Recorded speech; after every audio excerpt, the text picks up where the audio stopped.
আসসালামু আলাইকুম সবাইকে। আজকে আমি আর চিন্ময় চলে এসেছি আমাদের আজকের লাইভে। সো আজকে আমরা 22 ব্যাচের স্টুডেন্টসদের নিয়ে মেইনলি কথাবার্তা বলবো। আমরা অলরেডি 21 ব্যাচের স্টুডেন্টসদের নিয়ে প্রায় সময়ই কথাবার্তা বলেছি। 21 ব্যাচের স্টুডেন্টসদের কি কি দরকার। আচ্ছা, ইকো হচ্ছে। হুম।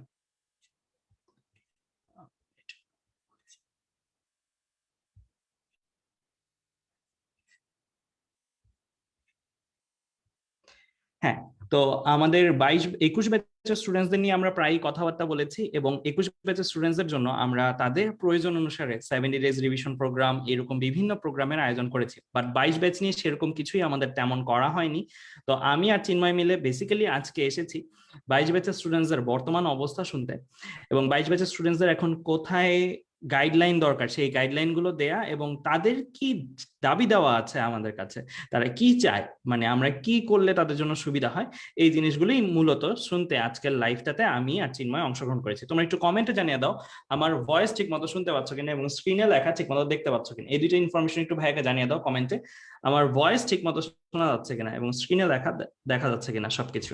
অবশ্য স্ক্রিনে লেখাটা আমি এখন ব্রডকাস্ট করিনি, ব্রডকাস্ট করতেছি। চিন্ময় ভাইয়ের হচ্ছে হঠাৎ করে কো-হোস্ট অ্যাক্সেস চলে গেছে, ওটা আপনি একটু দিয়ে দিলে বেটার হবে। ওকে, আমি দিয়ে দিচ্ছি চিন্ময়কে পোস্ট।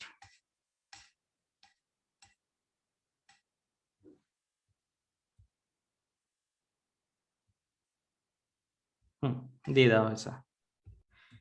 চিন্ময় আমার সাথে আছে। সো আমি আর চিন্ময়, হ্যাঁ হ্যাঁ দেখা যাচ্ছে। আচ্ছা চিন্ময় সবকিছু।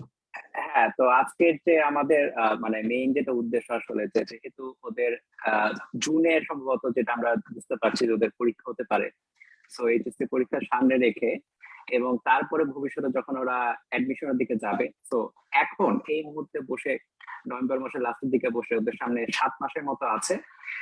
তো এই মুহূর্তে ওদের করণীয় কি হতে পারে এবং আমরা আসলে ওদের আর কি কি সার্ভিস প্রোভাইড করতে পারি, এটা করার জন্যই আসলে আজকে আমরা দুইজন একসাথে আসছি। এবং তোমরা আসলে মন খুলে আমাদের সামনে কথা বলতে পারো যে তোমাদের সুবিধা অসুবিধাগুলো জানানোর, কিংবা তোমাদের পড়াশোনার বর্তমান অবস্থা, কে কতদূর আগিয়েছো, কতটুকু বাকি আছে, খুব বেশি আগিয়ে ফেলেছো নাকি আবার অনেক বাকি আছে, এই সব কিছু তোমরা হচ্ছে ডিসাইড মানে আমাদের সাথে ডিসকাস করতে পারবে আজকে।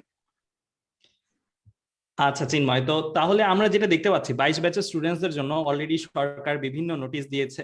সো নোটিশে দেখা যাচ্ছে যেটা এখন পর্যন্ত 22 ব্যাচের স্টুডেন্টসদের 1 জুন তাদের এইচএসসি পরীক্ষা হতে পারে। অর্থাৎ আমরা যেটা ভাবি নর্মালি যেভাবে পরিচিত এইচএসসি 21 ব্যাচের পরীক্ষার থেকে এইচএসসি 22 ব্যাচের পরীক্ষার 1 বছর ব্যবধান, কিন্তু তা কিন্তু এইবার দেখতে পাচ্ছি না। আমরা এবার দেখতে পাচ্ছি যে এইচএসসি 21 ব্যাচের থেকেও খুব দ্রুতই তাদের এক্সাম হয়ে যাচ্ছে, খুব বেশি সময় তারা পাচ্ছে না। আমি স্ক্রিন শেয়ার দিয়ে কয়েকটা জিনিস একটু দেখাতে চাই আমাদের 22 ব্যাচের স্টুডেন্টসদের জন্য। আমার স্ক্রিনটা দেখা যাচ্ছে কিনা একটু আমাকে জানাবা তোমরা। হ্যাঁ, স্টার্ট ব্রডকাস্টিং। ওকে,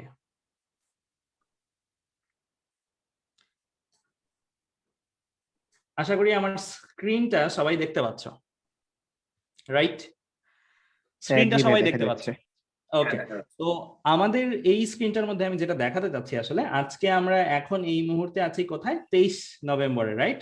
সো 23 নভেম্বর থেকে আমি যদি চিন্তা করি 1 জুন পর্যন্ত আমাদের সময় আছে।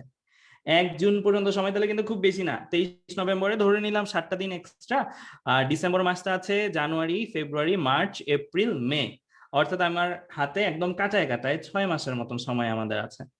আমি যদি বলি যে 6 মান্থস টাইম আমরা পাচ্ছি।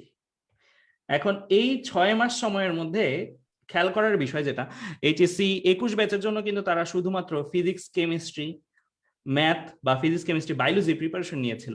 বাট 22 ব্যাচের যে বর্তমান নোটিশ, এখনকার নোটিশ অনুসারে আমরা দেখতে পাচ্ছি ফিজিক্স, কেমিস্ট্রি, ম্যাথ, বায়োলজিও নিতে হবে।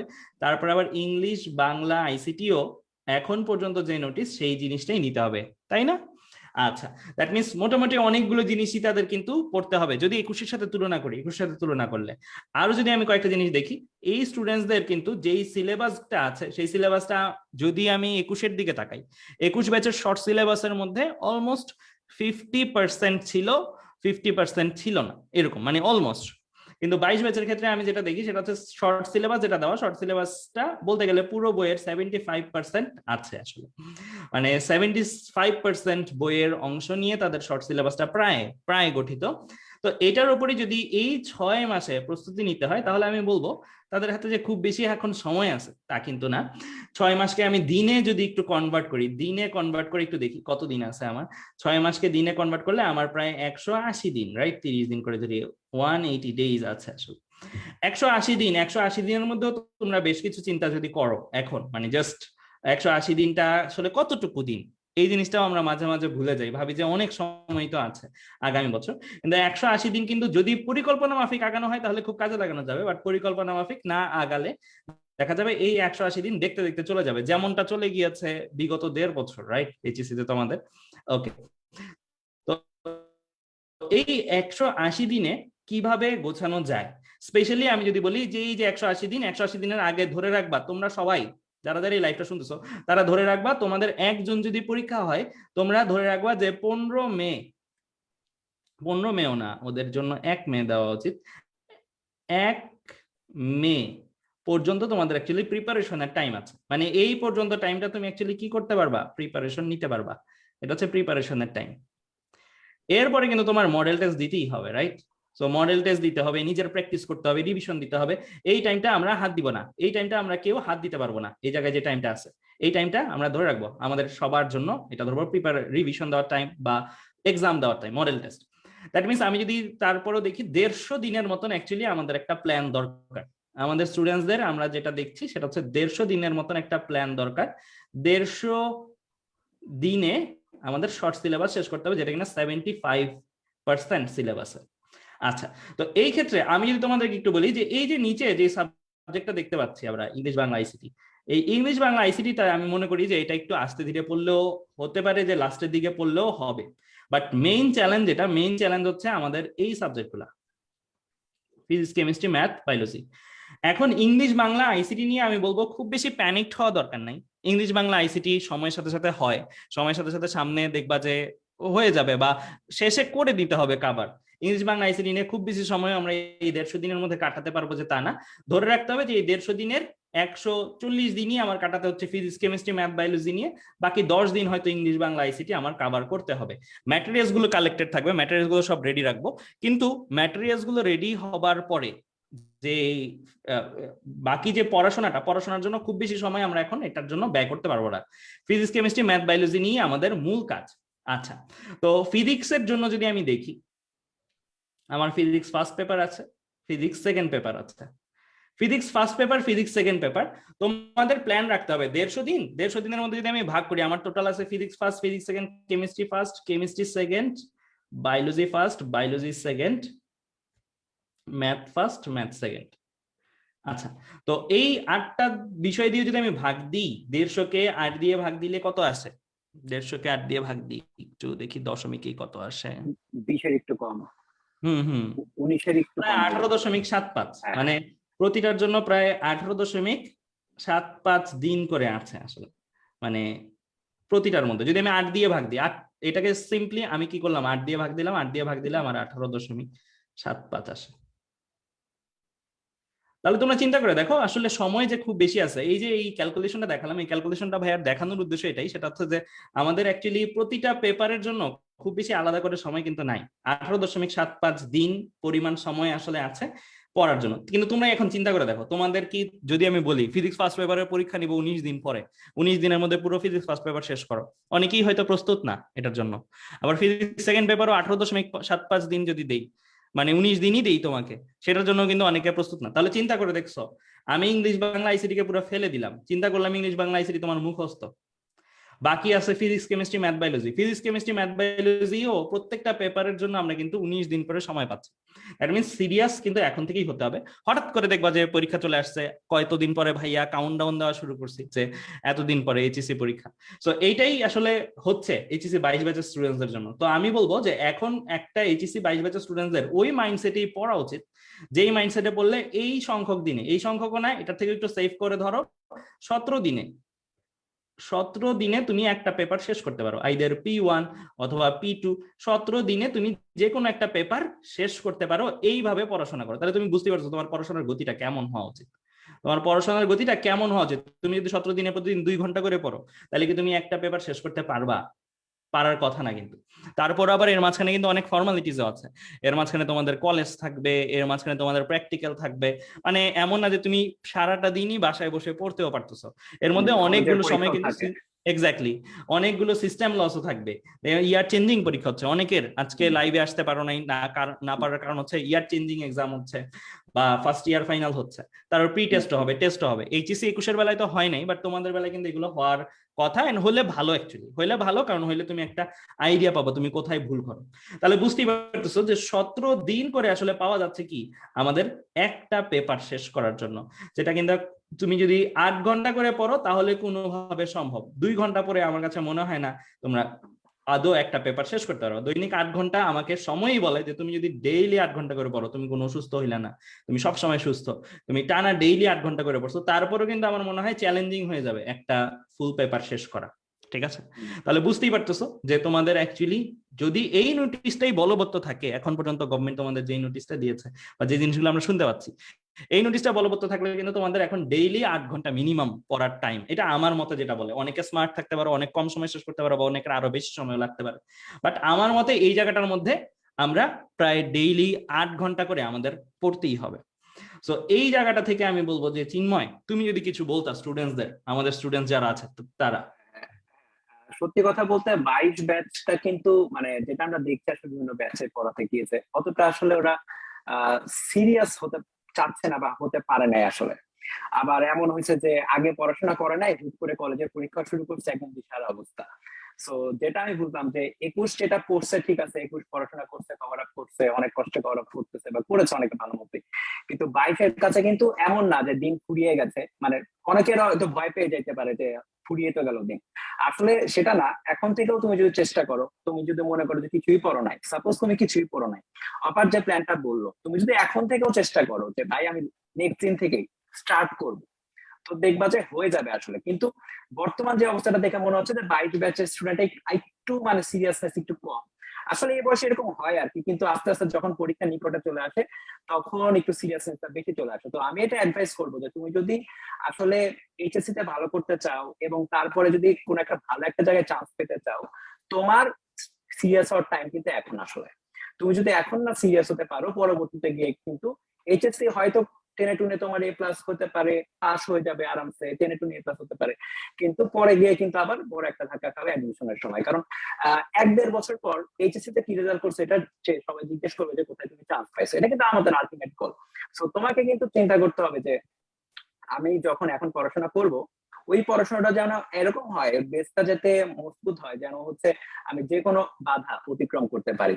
সো আসলে ভয় পাওয়ারও কিছু নাই, কিন্তু এখন মানে ট্রুথ ইজ ট্রুথ, আমাদের অবশ্যই ফ্যাক্টকে বিশ্বাস করতে হবে, ফ্যাক্ট অনুযায়ী চলতে হয়।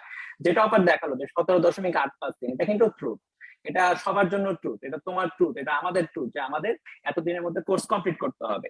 সো এই অনুযায়ী তোমাদের কিন্তু চলতে হবে, ঠিক আছে? সো এটা নিয়ে ভয়েরও কিছু নেই, কিন্তু জাস্ট একটু সিরিয়াস হতে হবে। আর সিরিয়াসনেসটা যদি একটু মেনটেন করতে পারো তাহলে দেখবা যে হয়ে যাবে। এটা এমন কিছু না যে 17 দিনেই কমপ্লিট করতে হবে, 20 দিনে যাওয়া যাবে না, ওইরকম না। তবে গড়ে তোমাকে 17 দিনের একটা তোমার থাকতে হবে। হ্যাঁ, এখন তো এরকমও না যে তুমি একটা পেপারই জাস্ট 17 দিন টানা পড়বা, বাদ বাকি গুলো তো তোমাকে এভারেজে পড়তে হবে, রাইট? তো তুমি একটা এভারেজ ফিক্স করে ফেলো, তোমার একটা রুটিন ফিক্স করে ফেলো পড়াশোনার জন্য, যে আমার এইভাবে পড়াশোনা করলে আমার পড়াশোনা আগায়।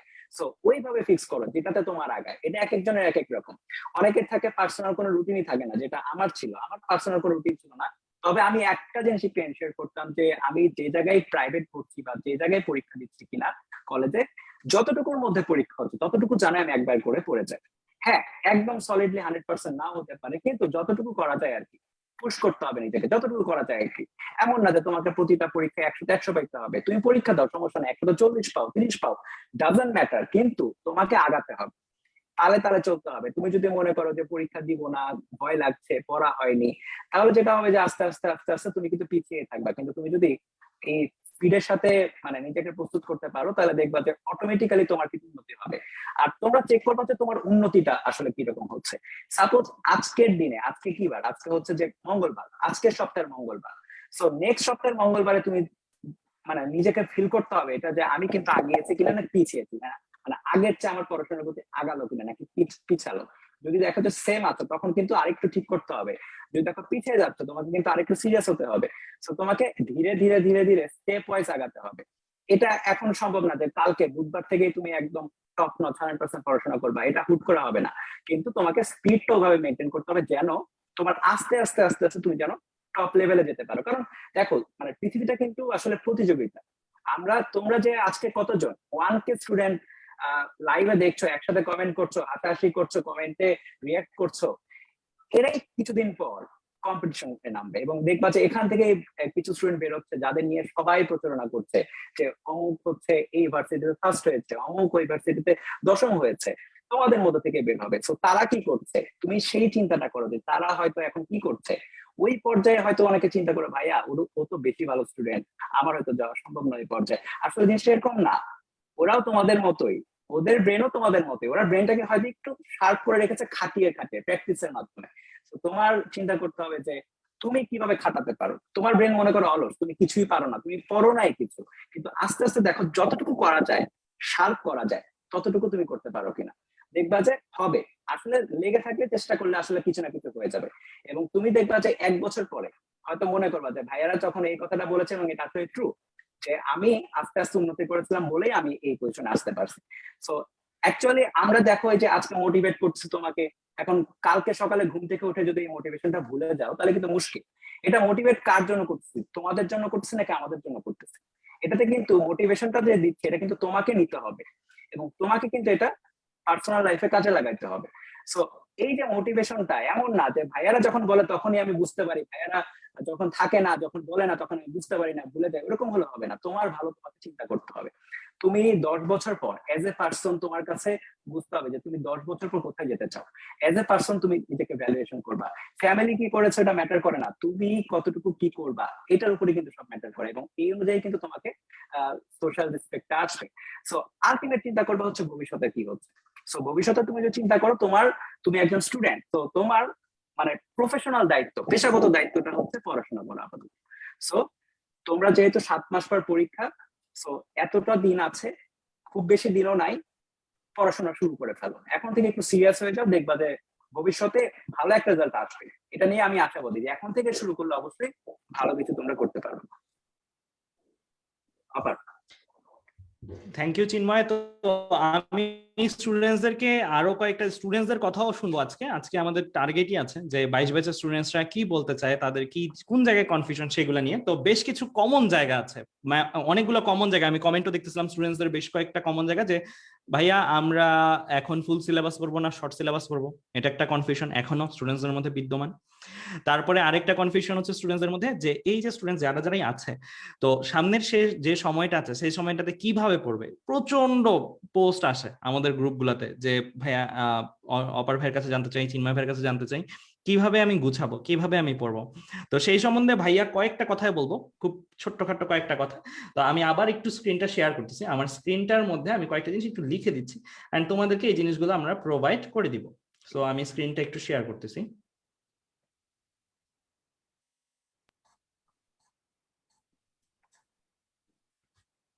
আচ্ছা, তো আমি কয়েকটা জিনিস একটু জাস্ট এই জায়গা থেকে তোমাদের আলাদাভাবে একটু বলবো।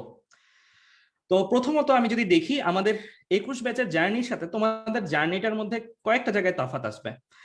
এখন আমরা ধরো সাপোজ আছি আমাদের এখন প্রত্যেকটা জিনিস একটা টাইম লাইন হিসেবে চিন্তা করবো। এন্ড তোমরা এই জিনিসটা চাইলে তোমাদের বাসায় তোমরা নিজেরাও এই জিনিসটা মেনটেন করতে পারো। আমি সবসময় যখন রুটিন করতাম, রুটিন করার সময় এইভাবে রুটিন করতাম। হ্যাঁ, সো এক একটা টাইম লাইন এঁকে তারপরে জিনিসটা চেষ্টা করতাম যে একটা টাইম ভাগে ভাগ করে আমি কোন টাইম ফ্রেমের মধ্যে কি কি কাজ করব। সো এটা একটা টুলস হতে পারে আর কি তোমাদের জন্য। সো এখন তো আমাদের 23 নভেম্বর, সো আমি ওই আজকের ডেটটা বা তোমাদের যে কোনো একটা ল্যান্ডমার্ক ডেট তুমি দিয়ে রাখতে পারো, তুমি যে এই টাইমগুলো টার্গেট করতেছো। আমাদের সামনে কয়েকটা ইভেন্ট আসবে, রাইট? 22 ব্যাচের স্টুডেন্টদের জন্য কয়েকটা ইভেন্টের মধ্যে কি আছে? প্রথম ইভেন্টটা হচ্ছে আমি যদি বলতে চাই যে আমাদের এক্সাম আছে, সেটা হচ্ছে 1 জুন। ধরে রাখো, আপাতত ধরে রাখো 1 জুন তোমাদের এক্সাম। কি exam? HSC exam. Okay, HSC এক্সামের পরে তোমাদের অ্যাডমিশনটা কবে হবে? এটা খুবই অনেক কমন প্রশ্ন। অ্যাডমিশনটা কবে হবে? প্রথমত 21 ব্যাচের অ্যাডমিশনই কিন্তু এখনো আমরা জানি না কবে। বাট তাও আমরা ধারণা করতেছি 21 ব্যাচের অ্যাডমিশন এপ্রিলের দিক দিয়ে হতে পারে।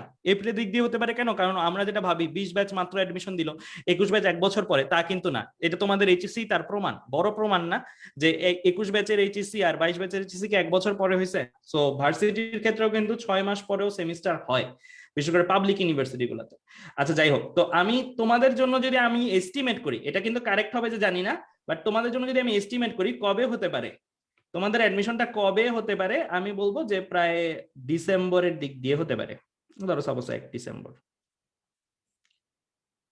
ডিসেম্বর সাপোজ ধরো তোমাদের অ্যাডমিশন, যেটাতেই টার্গেট করো, মেডিকেল, বুয়েট, ভার্সিটি, যেটাতেই টার্গেট করো, সাপোজ কথার কথা, কারণ নর্মালি তো এইরকম ধারাতেই ফিরবে। 1 জানুয়ারিও হতে পারে এটা 2023-এর, সো 2023-এর জানুয়ারিতেও এটা হতে পারে। যাই হোক, তো তোমরা এখন আছো কোন জায়গাটাতে? তোমরা এখন আছো এই জায়গাটাতে, রাইট? সব সময় রুটিন যখন করবা, যারা যারা আজকে লাইভে রুটিন যখন করবা, লাস্টের টাইম থেকে আগে রুটিন করবা, মানে তুমি ব্যাকওয়ার্ড রুটিন করবা। তুমি ফরওয়ার্ড রুটিন করে মিলাইতে পারবে না। ফরওয়ার্ড রুটিন করে অলওয়েজ তোমার টাইমের একটা ঘাটতি থাকবে। ব্যাকওয়ার্ড মানে এই জায়গাটাতে টার্গেট করলে এই জায়গা থেকে তুমি এই পর্যন্ত একটা চিন্তা করবা, মানে তুমি পেছন থেকে আসবে। ওকে, তো আমি পেছন থেকে আসলে তোমাদের এখনকার প্ল্যানটা হবে এরকম যে যারা যারা এই ইয়ার চেঞ্জিং পরীক্ষা শেষ করছো তাদের প্ল্যানটা হবে এরকম, তুমি 1 মাস হাতে রাখো রিভিশন বা বিভিন্ন কিছু দেওয়ার জন্য 1 মাস হাতে রাখো। 1 মাস হাতে রাখলে তোমার কাছে সময় আছে সাপোজ ধরো 1 মে। এর আগে যেই টাইমটা আছে না, এই যে এই টাইমটাকে তুমি টার্গেট করো, তোমাদের পিসিএমবি শেষ করবা, পিসিএমবি শেষ করবা, এই টাইমটাকে টার্গেট করো। এখন এই টাইমটার মধ্যে ভাইয়ারা একটু আগেই দেখছি কতদিন ছিল, এই টাইমটার মধ্যে ভাইয়ারা একটু আগে দেখছি 150 দিন, রাইট? 150 দিন। এর মধ্যে তোমাদের কলেজের এক্সাম থাকবে, অনেক কিছুই থাকবে, কিন্তু অনেকগুলো ইভেন্ট থাকবে, ফাইন। তো তোমাদের এমন একটা রুটিন রাখতে হবে যেই রুটিনে তুমি নিজে পড়াটা কিন্তু সবচেয়ে জরুরি পড়া। এটা কিন্তু সব সময়ের জন্য সত্য, আমাদের কাছে পড়ো, যার কাছেই পড়ো, নিজে পড়াটা কিন্তু সবচেয়ে জরুরি পড়া।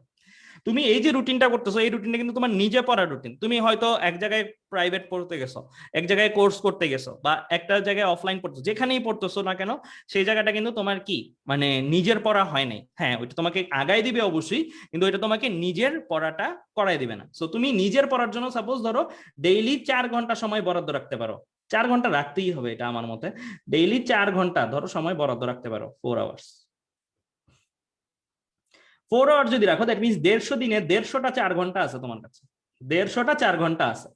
এখন 150টা 4 ঘন্টা থাকলে তুমি এই জায়গাটাতে চিন্তা করো যে তুমি কিভাবে রুটিনটা করবা। তুমি কি একটা সাবজেক্ট পুরোটা শেষ করে পরে একটা শুরু করবা? এটা করাটা উচিত হবে না, কারণ তোমাদের কলেজের বিভিন্ন পরীক্ষা আছে। তুমি একটা টার্গেট নাও, টার্গেট নিতে পারো এইভাবে। তোমাদের কলেজের যে রুটিন, এক একজন এক এক কলেজে পড়ো, আজকের যারা লাইভ দেখতেছো এক একজন এক এক কলেজে পড়ো।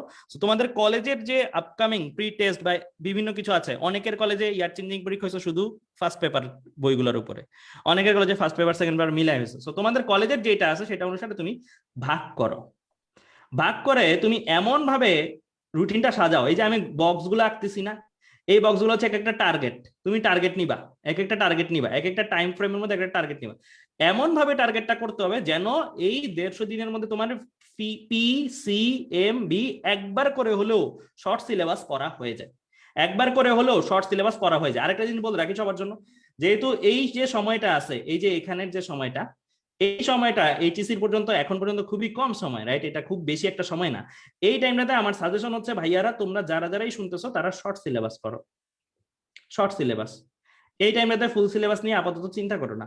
কেন চিন্তা করো না? কারণ এখনই সময় খুব কমই আছে, মানে তোমাদের যা সিলেবাস সেই অনুসারে আমি বলবো যে অনেকে যদি আগে থেকে পুরোটা শেষ না করে থাকো, সে ফুল সিলেবাস এখন করাটা উচিত হবে না। তোমরা শর্ট সিলেবাসই করো এই টাইমটার মধ্যে। দেন তোমরা এই টাইমের বাইরে এই জায়গায় আসার পরে তোমরা চিন্তা ভাবনা করে দেখো 21 ব্যাচেরও পরীক্ষা হবে মাঝখানে, 21 ব্যাচেরও পরীক্ষাটা হোক। 21 ব্যাচে তোমাদের জন্য একটা আইডিয়াল গাইডলাইন দিবে। কেমনে গাইডলাইন দিবে?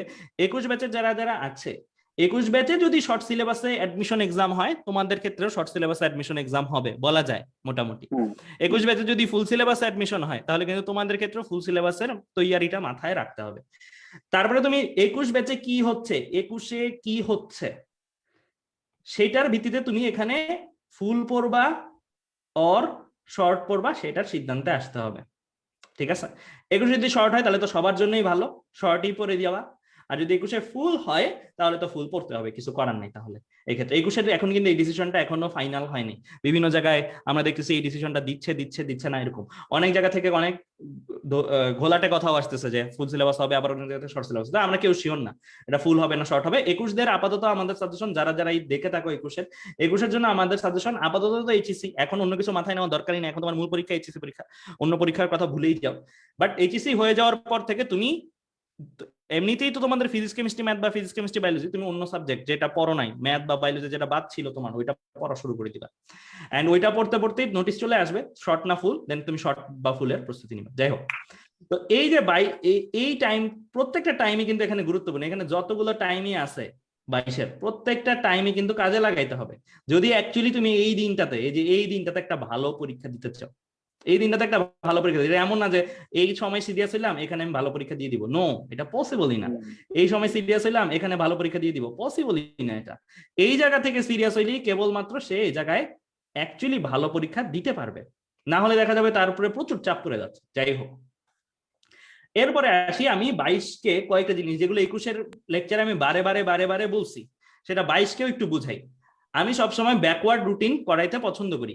এই যে অ্যাডমিশন এক্সাম, এই অ্যাডমিশন এক্সামে কি চাইবে, তোমাদের বেলায় কি চাইতে পারে বা অ্যাকচুয়ালি কি চায় সেই জিনিসটা একটু বুঝাই। এই যে এই অ্যাডমিশন এক্সামে কি চাইবে, এই অ্যাডমিশন এক্সামে যারা বুয়েট টার্গেট করবে তাদেরকে ধরে রাখো এইচএসসি-তে 90% প্লাস মার্কস লাগবে। কিসে? ফিজিক্স, কেমিস্ট্রি, ম্যাথ, এই তিনটাতে 90% প্লাস মার্ক টার্গেট রাখতে হবে। এই কারণ আমি জানি না কত চাবে, সো আমি 90% প্লাস এটা আমার টার্গেট রাখলে আমি সেফ। ঠিক আছে, 90% প্লাস মার্কস আমি টার্গেট রাখবো বুয়েট যাদের টার্গেট। ঠিক আছে, যাদের মেডিকেল টার্গেট তাদের ক্ষেত্রে আমরা বলবো যে এইচএসসির ফিজিক্স, কেমিস্ট্রি, ম্যাথ বুয়েটের জন্য, আর এটার ক্ষেত্রে আমরা বলবো পুরো ওভারঅল এ প্লাস, পুরো ওভারঅল এ প্লাস, মানে পুরো এইচএসসির জিপিএটা তুমি এ প্লাস পাও। এ প্লাস পাইলেই আই গেস হয়ে যাবে, অপশনাল ছাড়া এ প্লাস বা অপশনাল সহ পাইলো, বায়োলজি যদি মেইন থাকে তাহলে অপশনাল সহ। ঠিক আছে, মোটামুটি এ প্লাস পাইলেই হয়ে যাবে। ডিউর ক্ষেত্রেও কথাটা তাই, ডিউর ক্ষেত্রেও যারা টার্গেট করবা ঢাকা ইউনিভার্সিটি এমনি, তাদের ক্ষেত্রে আমি বলবো এ প্লাস। এ প্লাস মানে কত? 80%, 80% প্লাস, 80% প্লাস। এইটা হচ্ছে তোমার কি ফাইনাল, যেটা তোমার কিসে অ্যাচিভ করতে হবে, এই অ্যাডমিশন এক্সামে বসতে চাইলে এই জায়গাটাতে অ্যাচিভ করতে হবে, এই জায়গাটাতে তোমার অ্যাচিভ করতে হবে। ঠিক আছে, এই জায়গাটা কোনটা বুঝছো তো? এই যে এই জায়গাটাতে অ্যাচিভ করতে হবে তোমার। আচ্ছা, এর জন্য আমি ফিজিক্স, কেমিস্ট্রি, ম্যাথটাতে একটু বেশি জোর দিতে বলছি। এই 150 দিন ফিজিক্স, কেমিস্ট্রি, ম্যাথের উপরে জোর হবে। কেন? কারণ ফিজিক্স, কেমিস্ট্রি, ম্যাথ, বায়োলজির উপরে জোর হবে, কারণ এটা তোমার বেশি ভূমিকা রাখবে। ইংলিশ বাংলা আইসিটি কি পড়বো না ভাইয়া? হ্যাঁ পড়বো। ইংলিশ বাংলা আইসিটি একটু ফাঁকে ফাঁকে পড়তে হবে। কলেজে এক্সাম হবে না? কলেজে এক্সাম হবে তো, টেস্ট পরীক্ষা বা ইয়া পরীক্ষা হবে তো। ইংলিশ বাংলা আইসিটি ইবিআই কখন পড়বো? আমি যদিও এটা বলা ঠিক না, তারপরও বলতেছি যে এখন যেহেতু সময় একবারই কম, কলেজ এক্সামের আগে পড়বা। কলেজ এক্সামটা যখন হবে তার আগের দিন রাতে বা তার আগের দিনের আগের দিন পড়বা। আর কিছু করার নাই তো, তোমার বাকি সময়ে অত বেশি নাই যে ইংলিশ বাংলা আইসিটি নিয়ে বসে থাকতে পারবা। এইগুলাতে ফিজিক্স, কেমিস্ট্রি, ম্যাথ, বায়োলজি লাগে দেখি আমি ফিজিক্স, কেমিস্ট্রি, ম্যাথ, বায়োলজি বেশি জোর দিতে বলছি। ঠিক আছে, বেশি ফিজিক্স, কেমিস্ট্রি, ম্যাথ, বায়োলজিকে বেশি জোর দিতে বলছি। ওকে, আচ্ছা, এবার আসি, অনেকে বলে যে ভাইয়া কিভাবে পড়বো, আমি কিভাবে ফিজিক্স, কেমিস্ট্রি, ম্যাথ, বায়োলজি পড়বো? পিসিএম পড়বো? এটা খুবই কমন প্রশ্ন। এখন অনেকে আগে গ্যাপ দিছো, এখন বুঝতেছো না কিভাবে কি করবা, তাদের জন্য। তো প্রথমতই আমি যদি বলি এইচএসসি স্ট্যান্ডার্ডে দুইটা, এই প্রশ্নের উত্তরটা আমি দুই ভাবে দিব। এক, এইচএসসির জন্য, দুই, অ্যাডমিশনের জন্য। আগে উপরেরটা ফিল আপ করবা, উপরেরটা ফিল আপ করে এক্সট্রা টাইম থাকলে তারপরে অ্যাডমিশনেরটা ফিল আপ করার চিন্তা করবা। এইচএসসির জন্য যারা যারা আসো তাদের হতে পারে কেউ যদি, এটারও দুই ভাগে ভাগ করি, এইচএসসির জন্য কিভাবে শেষ করবো সেটাতে দুই ভাগে ভাগ করি। কেউ যদি কোনো কোর্সে ভর্তি থাকো, কোর্সে ভর্তি আছি কোনো, আর কেউ যদি কোর্সে ভর্তি না থাকো, মানে কারো যদি ইকোনমিক্যাল সমস্যা থাকে, সে যদি জাস্ট ফ্রি ক্লাস করে করতে চাও, দুইটা ক্ষেত্রেই আমি উত্তরটা দেই। কোর্সে যদি ভর্তি থাকো তাহলে আমি বলবো কোর্সে ভর্তি আছি। কোর্সে ভর্তি থাকলে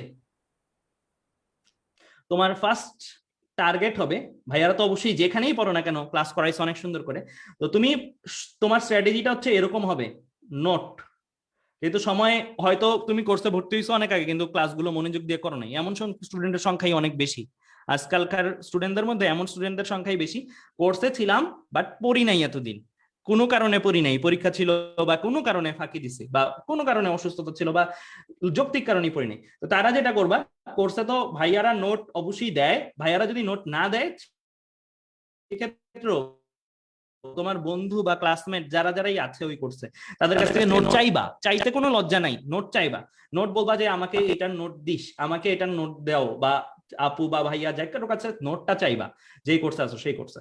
প্রথমে নোট পড়বা, ফার্স্ট কাজ হচ্ছে তোমার কি নোট পড়া, নোট পড়ে যদি কোনো কিছু না বুঝো দেন ভিডিও দেখবা। শুরু থেকে ভিডিও দেখতে গেলে হয়তো সময় কুলাইতে পারবা না, শুরু থেকে ভিডিও দেখতে গেলে হয়তো সময় কুলাইতে পারবা না, যেগুলো জমায় ফেলছো ক্লাস সেগুলোর ক্ষেত্রে নোট 10 ভিডিও। আর যেগুলো আপকামিং ক্লাস সেগুলোতে আমি সাজেস্ট করব লাইভে থাইকে ভিডিওটা দেখো, যদি ভাইয়ারা লাইভে, যে কোনো ভাইয়াদের কোর্সেই পড়ো না কেন লাইভে থাইকে ভিডিওটা দেখার চেষ্টা করো, তাহলে কি তোমার পরবর্তীতে পড়া জমে যাবে না, পড়াটা ইজি লাগবে, ঠিক আছে?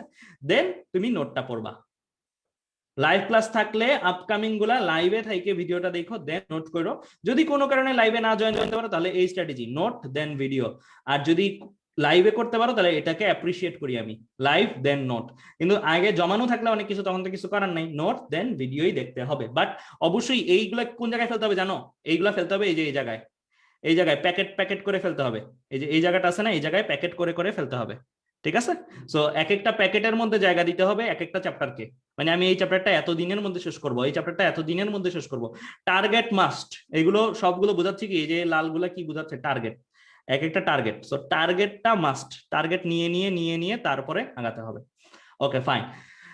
আচ্ছা এবার আসি, যে কেউ যদি ভর্তি না থাকো কোনো কোর্সে সেই ক্ষেত্রেও কোনো সমস্যা নেই, অসংখ্য ভাইয়ারা ফ্রি ক্লাস নিচ্ছে, আমাদের যথেষ্ট ফ্রি ক্লাস আছে আমাদের বিভিন্ন কোর্সের, তারপরে হিমেল নিচ্ছে, বুয়েটের অনেকেই নিচ্ছে।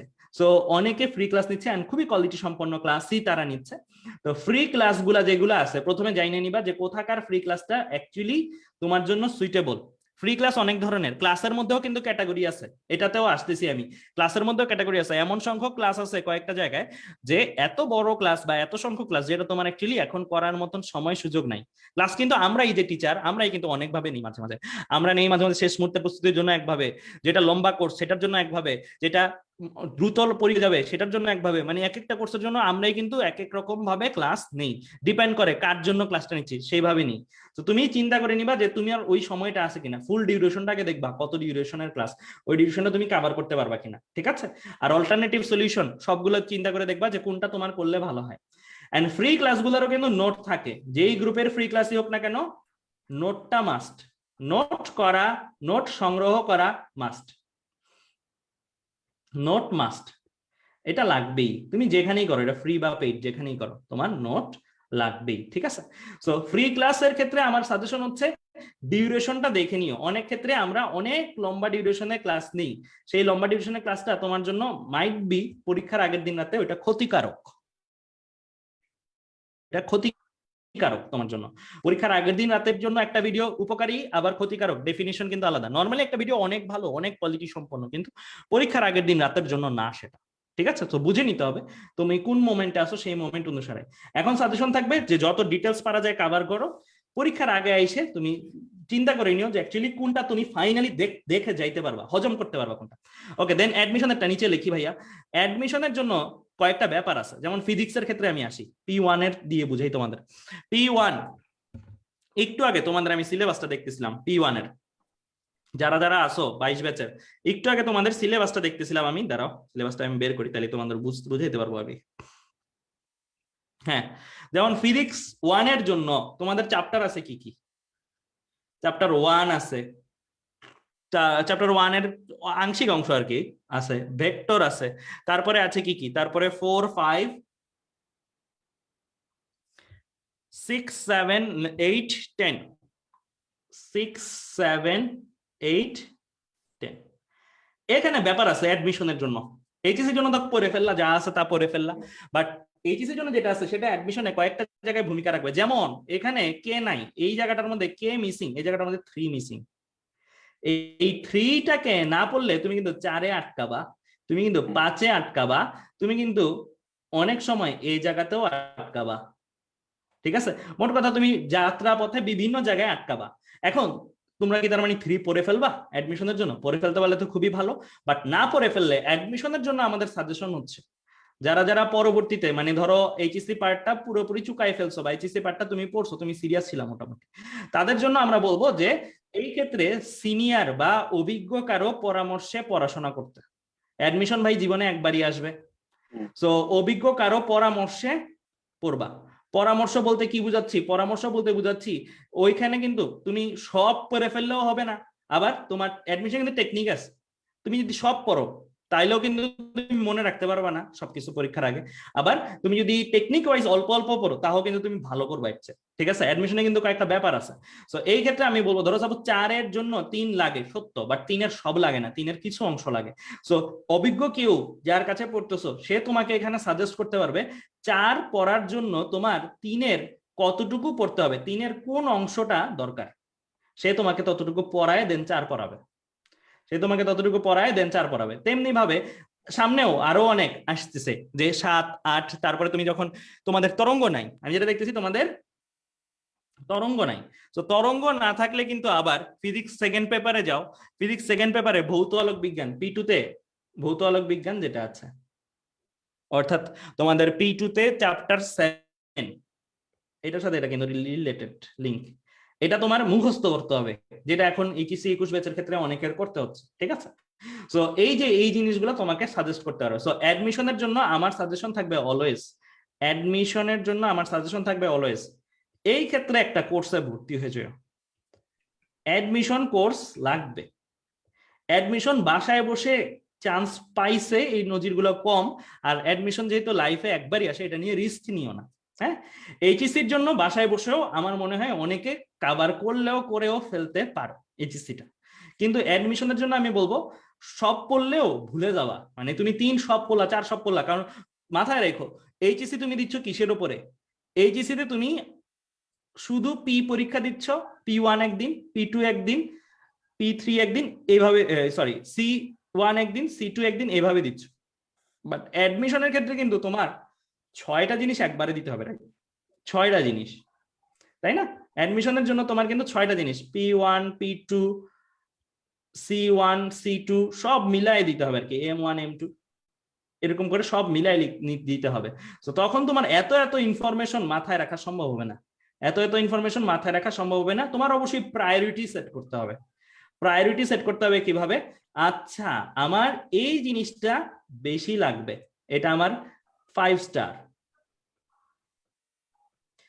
এটা আমার 4 স্টার, এটা আমার 3 স্টার, এরকম ভাবে প্রায়োরিটি সেট করে নিতে হবে কত স্টার ওইটা। সো ওইভাবে তোমার মনে রাখার একটা সিকোয়েন্স ক্রিয়েট করে রাখতে হবে যে আমার এই জিনিসটা এতটুকু পড়বো, এই জিনিসটা এতটুকু পড়বো, এরকম ভাবে সিকোয়েন্স গুলো সেট করে রাখতে হবে। নাহলে তুমি একদিনে হয়তো সবই পড়ছো কিন্তু এই দিন তোমার ভুলে যাওয়া বা মনে থাকাটা একটু ডিফিকাল্ট, কষ্টকর। তো এই ক্ষেত্রে একটু টেকনিক ওয়াইজ যাইতে হবে। আর যাদের যাদের এখনো এইম সেট নাই, এইম ঠিক নাই, তারা এইম ঠিক করে ফেলো, এইম ঠিক করাটা দরকার। এম ঠিক না থাকলে এম ঠিক করে ফেলো। তুমি আলটিমেটলি কি হতে চাও? ইঞ্জিনিয়ারিং পড়তে চাও, না মেডিকেলে পড়তে চাও, না ডিইউতে যেতে চাও, তুমি কোনটা চাও?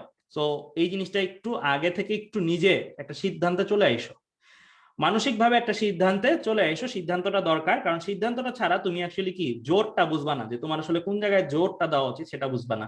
আর সিদ্ধান্ত ছাড়া কিন্তু লাস্ট মোমেন্টে হঠাৎ করে ঝড়ে বকে একটা জায়গায় হয়ে যায়, এটা কিন্তু নাই অ্যাডমিশন, এই জিনিসটা কিন্তু ঘটে না, এটা কলেজ অ্যাডমিশনের ক্ষেত্রে ঘটে। বাট তোমার ভার্সিটি অ্যাডমিশনের ক্ষেত্রে তোমার অবশ্যই ফোকাসড একটা টার্গেট লাগবে। যদি তুমি টপ র্যাঙ্ক করতে চাও, মানে টপ ইউনিভার্সিটি গুলো চাও, টপ মেডিকেল কলেজ গুলো চাও, টপ সাবজেক্ট গুলো চাও, তাহলে তোমার এই জিনিসটা লাগবে। এইম ঠিক না থাকলেও এইম এখনই ঠিক করে নিতেই হবে আলটিমেটলি। তো আরো আরো কয়েকটা জিনিস বলবো, তো একটু স্টুডেন্টসদের কথা শোনা যাক। চিন্ময়, হ্যাঁ একটু ওদের কথা শুনে আসি, আসলে তো অনেকক্ষণ ধরে অনেক ওয়েট করছে, হ্যান্ড রেজ করে আছে। আচ্ছা দীপ্র। জি ভাইয়া, আমি সুযোগ দিচ্ছি একে একে।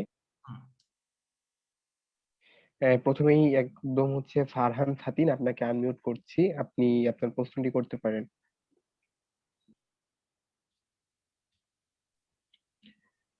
আসসালামু আলাইকুম।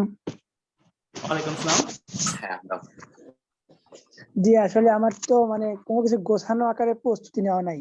তো এই মুহূর্তে আমি আপনাদের এই কোর্সে ভর্তি হয়েছি, তো এই মুহূর্তে ফিজিক্সটা মানে কিছুই শেষ করা নাই। তো এই মুহূর্তে কি করতে পারি? আর আচ্ছা কেমিস্ট্রি তোমার physics গোছানো হুম, আকারে হুম। নাই আমার। তো ফিজিক্স, গোছানো কেমিস্ট্রি, হয়নি বলতে কি বায়োলজি, ম্যাথ পড়ানো হয়নি নাকি পড়া হয়েছে এখন ভুলে যাচ্ছ? মানে সবকিছু মোটামুটি ফার্স্ট পেপার পড়া হয়েছে কিন্তু গুলায় যাচ্ছে সবকিছু। গুলাই যাচ্ছে মানে তুমি একবার করে পড়ছো রাইট সব? জি সব একবার করে পড়ছি। তুমি কি ম্যাথ প্র্যাকটিস করছো ফিজিক্স এর ক্ষেত্রে? না আসলে ওইরকম ভাবে ম্যাথ তো প্র্যাকটিস করা হয়নি, জাস্ট এমনি একবার এই ভাইয়ারা জন্য পড়াইছে আমি just পড়ে গেছি। এই জন্য ম্যাথ প্র্যাকটিস আচ্ছা করতে হয় বেশি এইটা করে। হ্যাঁ এইটা আমি বলতেছি আমার মতন করে একটা, দেন চিন্ময়ও বলবে তোমার এটার উত্তর। সেটা হচ্ছে প্রথমত ফিজিক্সে কিন্তু ওই ম্যাথ গুলো প্র্যাকটিস মানে আমরা যেটা খেয়াল করি আর কি বিভিন্ন স্টুডেন্টদের ক্ষেত্রে, বেসিক কিন্তু বেসিকের অংশের মধ্যেও থাকে, দেন ম্যাথস এর ভেতরেও কিন্তু বেশ বেসিক থাকে। ম্যাথস এর ভেতরে দ্যাট মিনস হচ্ছে তুমি একটা ম্যাথ করতে গেলা, করার পথে ভাষাগত জটিলতা বা অনেকগুলো জায়গায় তোমার অনেকগুলো বেসিক জটলা খুলে যায়, যেটা হচ্ছে হয়তো বেসিক পড়ার সময় জিনিসটা ছিল বাট ওইভাবে তুমি চিন্তা করো নাই, যেটা ম্যাথ করার সময় চিন্তাটা আসে আর কি। সো ম্যাথটা আমরা একটু জোর দিব। তো তুমি এভাবে আগাতে পারো আমার মতে, চিন্ময় একটা উত্তর দিবে অবশ্যই। আমার মতে তুমি এভাবে আগাতে পারো, তুমি প্রথমত তোমাদের তো মোটামুটি আমি যেটা দেখলাম ফিজিক্স ফার্স্ট পেপারে মোটামুটি সবই আছে, সেকেন্ড পেপারেও মোটামুটি সবই আছে। সো তুমি আপাতত টার্গেট নিতে পারো যে তুমি কয়েকটা চ্যাপ্টারকে তোমার একদম মূল বা একদম কোর, যেটা কিন্তু আমরা এখন লাস্ট মোমেন্টে সাজেশন দিই। তোমাকে নর্মালি এই সাজেশনটা দেওয়া আমার উচিত না, কিন্তু আমি দিচ্ছি এই কারণে যে তুমি মনে রাখতে একটু ডিফিকাল্ট হচ্ছে, পড়তেছো বাট আবার গুলাই যাচ্ছে আর কি। সো তুমি একটা কাজ করতে পারো, তুমি কয়েকটা চ্যাপ্টার টার্গেট নাও। আচ্ছা ঠিক আছে, আমি ভালো পারি ভেক্টর, ভেক্টরের সকল ম্যাথ আমার গাণিতিক পদার্থবিজ্ঞান এই বইগুলা থেকে করা শেষ। ভেক্টরের যে কোনো ম্যাথই দেখ না কেন আমাকে বানায় দেখ, ঘুরায় দেখ, পেঁচায় দেখ, আমি পারবোই, কারণ ভেক্টরে আমি এত কিছু প্র্যাকটিস করছি। দেন তুমি নিউটনীয় বলবিদ্যা, এরকম ভাবে তুমি একটা পেপার থেকে চারটা করে চ্যাপ্টার টার্গেট নাও, চারটা চারটা চারটা আটটা টার্গেট নাও।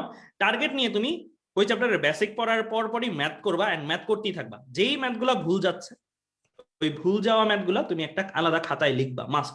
এইটা যদি না করো তাহলে সারা জীবনই তুমি ওই লুপের মধ্যেই থাকবা, পড়তেছি ভুলতেছি পড়তেছি ভুলতেছি, ওই লুপের মধ্যেই। যেই মুহূর্তে তুমি ভুলটা লিখবা একটা যে খাতায়, সেই মুহূর্তে তুমি লুপ ব্রেক করছো, সেই মুহূর্তে তুমি লুপ ব্রেক করছো, সেই মুহূর্তে তোমার অ্যাকচুয়ালি একটা দলিল হইলো যে হ্যাঁ আমি এই জায়গাটায় ভুল করি। তারপরে তুমি যখন পরবর্তীতে গোলা যাচ্ছে বা এরকম, ওই ভুলের খাতাটা দেখবে। এন্ড অলসো ভুল ছাড়াও অনেকগুলো ম্যাথ করার সময় তুমি দেখবা যে গোলাচ্ছে কোনটা, মানে স্পেসিফিক। যেমন ধরো ডাক্তারের কাছে গেলে ডাক্তার যদি বলে যে হ্যাঁ ডাক্তার আমার এই সারা শরীরে ব্যথা মানে ব্যথা, তারপরে বল দেয় না স্পেসিফিক যে কোন জায়গায় ব্যথা কি কারণে ব্যথা। সো তুমি স্পেসিফিক ফাইন্ড আউট করবা গোলাচ্ছে কোথায়। এইটা ফাইন্ড আউট করে যে তুমি যেই মুহূর্তে তোমার প্রবলেম তুমি কোথায় হচ্ছে সেটা স্পেসিফিকলি বলতে পারো, সেই মুহূর্তে তুমি প্রবলেমের সলিউশনও পেয়ে গেছো আসলে।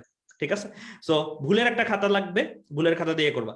আর যেহেতু এখন একবার করে পড়া হয়েছে তোমার কথা মতে, তো তুমি এখন যেটা করতে পারো সেটা হচ্ছে যে গাণিতিক পদার্থবিজ্ঞান বই বা এই টাইপের ম্যাথমেটিক্যাল প্রবলেম সলভ করে, যেমন আমাদের লেকচার শিট গুলোতে ওই অনেক ম্যাথ সলভ করানো আছে, এই টাইপের কিছু শিট বা বইগুলা নিয়ে তুমি সলভ করা শুরু করো। যেখানে যেখানে আটকাচ্ছে সেই জায়গাগুলো মার্ক করো। এটাতে কি তুমি জীবনে শিখো নাই এই জিনিসটা, নাকি শিখছো ভুলে গেছো, এটাও একটু লিখে রাখো। ঠিক আছে, যদি ভুলে যাওয়ার প্রবলেম থাকে তাহলে লিখলেই সলিউশন ডান। আর যদি এমন হয় যে এই জিনিসটা তুমি ওইভাবে চিন্তাই করো নাই বা এই জিনিসটা তোমার ক্লিয়ার না, এই মেসেজটা তোমার এখনো কনফিউশন, তো সেই ক্ষেত্রে আমরা আসি, আমাদের পরামর্শ নিতে পারো, যে কোনো ভাইয়ার পরামর্শ নিতে পারো যে ভাইয়া এই জিনিসটা আমার এরকম হচ্ছে, এই জিনিসটা কিভাবে মনে রাখা যায়, এই জিনিসটা কিভাবে চিন্তা করা যায়, আমি কিভাবে বুঝবো এই ম্যাথেই এটা করতে হবে ওই ম্যাথেই এটা করতে হবে। এই টাইপের প্রশ্ন করো, প্রশ্নগুলা লিখবা অবশ্যই, কারণ প্রশ্ন তো হয়তো সরাসরি সবসময় আমাদের করতে পারবে না। লিখবা, দেন লিখে নিয়ে আসবা বা গ্রুপে পোস্ট করবা, কেউ না কেউ উত্তর দিবে, আমরাও উত্তর দেই ভালোই। চিন্ময় তুমি যদি কিছু বলতে। যে স্ট্র্যাটেজিটা বললো এটা কিন্তু আমিও ফলো করতাম আসলে, যে আমি লিখে রাখতাম যে কোন কোন ম্যাথ আমার ভুল হচ্ছে বা কোন কোন জায়গায় আমার ভুল হচ্ছে। আর আরেকটা জিনিস যেটা করতাম সেটা হচ্ছে হ্যাঁ দাগানোটা, যে সিটি পড়ো না কেন বা যে বই পড়ো না কেন তোমার কোন ম্যাথ তুমি অটোমেটিক্যালি পারছো এটা যেন দাগানো থাকে ফার্স্ট হ্যান্ডে, মানে ফার্স্টেই পারছো একদম, তাহলে লিখে রাখবা, মানে কোড দিবা আর কি। আমি হচ্ছে স্মাইল ইউজ করতাম কিছু কিছু জায়গায়, মাঝে মাঝে কোড ইউজ করতাম, সেটা করলেও হবে। আবার তুমি হচ্ছে মানে আলটিমেটলি তোমার কাছে যেন সবকিছু একটু সাজানো থাকে, তুমি যেটা বলো না গোছানো না, আমি বুঝতে পারছি আসলে যে এই কাজগুলো তুমি আসলে করো নাই।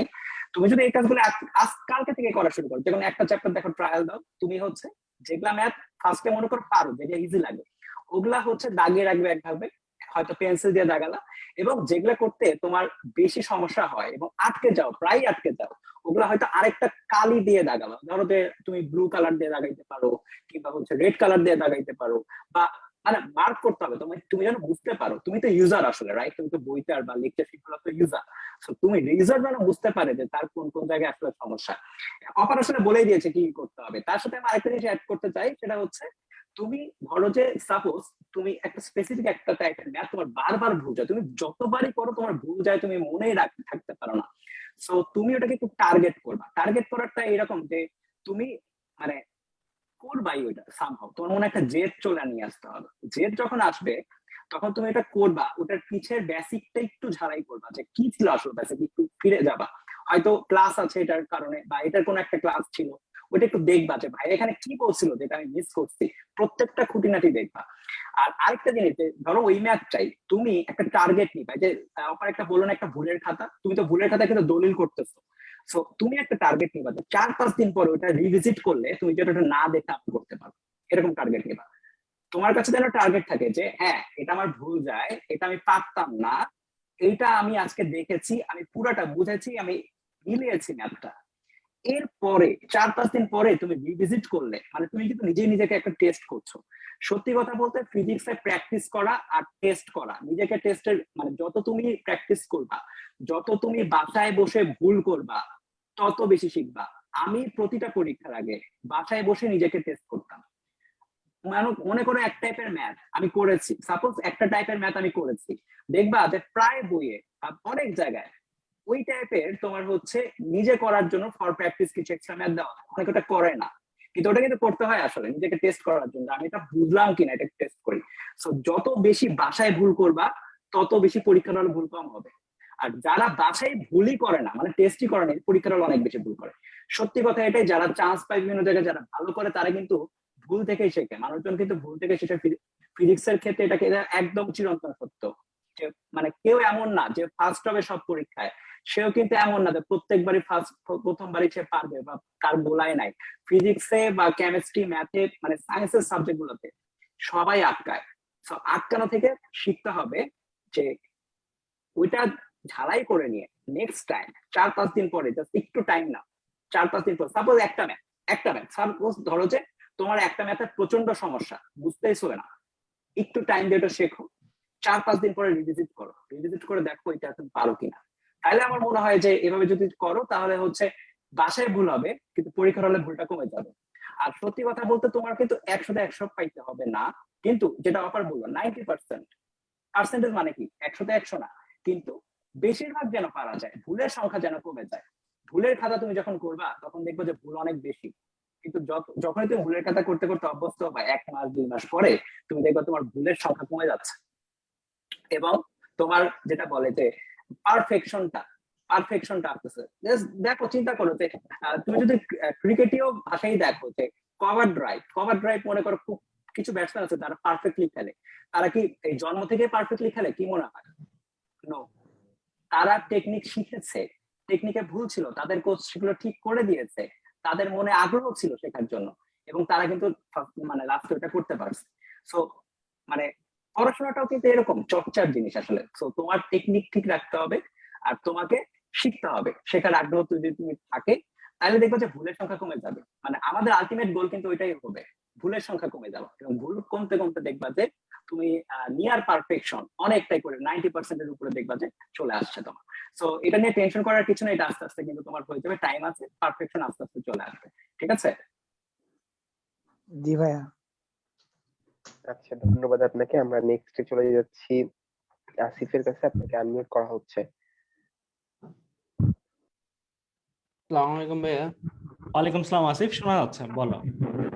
ভাইয়া আমাদের যে গভর্নমেন্ট কলেজে প্র্যাকটিক্যাল গুলো নিয়ে একটু সমস্যা, প্র্যাকটিক্যাল তেমন একটা হয় না, তারপরে ক্লাসও আপনার হয় না নিয়মিত, একদিন এক স্যার আসে না, তো দেখা যায় যে সকালবেলার সময়টা নষ্ট হয় প্রায়। তো এই ক্ষেত্রে কি আমি কলেজে না গিয়ে কি বাসায় পড়াটা কি বেশি পারফেক্টলি হবে? আচ্ছা, এই ক্ষেত্রে আমি যেটা বলবো সেটা হচ্ছে আমি যেটা ফলো করতাম। তো আমার কলেজ সরকারি কলেজ ছিল না, রাজুক ছিল, কড়াকড়ি ছিল অনেক, হ্যাঁ, আর্মিদের কলেজ। তো তারপরও আমি যেটা দেখা গেছে আমার ক্ষেত্রে এমন মনে হচ্ছিল আর কি, প্রায় যে কলেজে আমার পড়া একটু কম হচ্ছে, বা পড়াটা আমি হয়তো বাসায় থাকলে একটু বেশি পড়তে পারতাম। বাট এখানে কিন্তু ব্যাপার আছে, অনেকে কিন্তু কলেজ মিস দেয় এটা বলে যে বাসায় থাকলে পড়া হয়, কিন্তু সে আলটিমেটলি বাসায়ও পড়ে না। হ্যাঁ, ওইটা করলে কিন্তু আবার এদিকও নাই ওই দিকও নাই, দুইটাই সমস্যা। আমি যেটা করতাম, আমি সেকেন্ড ইয়ারে থাকতে একটু কম কলেজে গেছিলাম, অ্যান্ড মোটামুটি অ্যাপ্লিকেশন করে বলতাম যে আমার বাসা দূরে বা সামথিং এরকম, বলে বাসা থেকেই পড়াশোনাটা বেশিরভাগ কন্টিনিউ করতাম। আর সরকারি কলেজে যদি চাপ না থাকে যাবার তেমন, তাহলে তুমি বাসা থেকে কন্টিনিউ করতে হবে। বাট তোমার একটা প্রমিস করতে হবে, তুমি কলেজে যাও নাই একটা কারণে, সেই কারণটা কি, বাসায় তুমি সময়টা কাজে লাগাবা। তো বাসায় যদি সময়টা কাজে লাগাও, দেন তোমার কলেজে না যাওয়াটা আমি বলবো ঠিক আছে, লজিক্যাল, বা ঠিক আছে, তুমি অ্যাকচুয়ালি এই জিনিসটা ইনভেস্ট করছো টাইমটা। বাট যদি তুমি কলেজেও না যাও আবার বাসায়ও না পড়ো, তাহলে কিন্তু ইয়া হবে না, মানে কলেজে গেলে তাও একটু দুইটা একটা শব্দ শোনা হইতো, বাট ওইটাও হবে না আর কি। সো এই ক্ষেত্রে বাসায় বসেও পড়তে পারো, যদি অপশন থাকে অবশ্যই পড়তে পারো।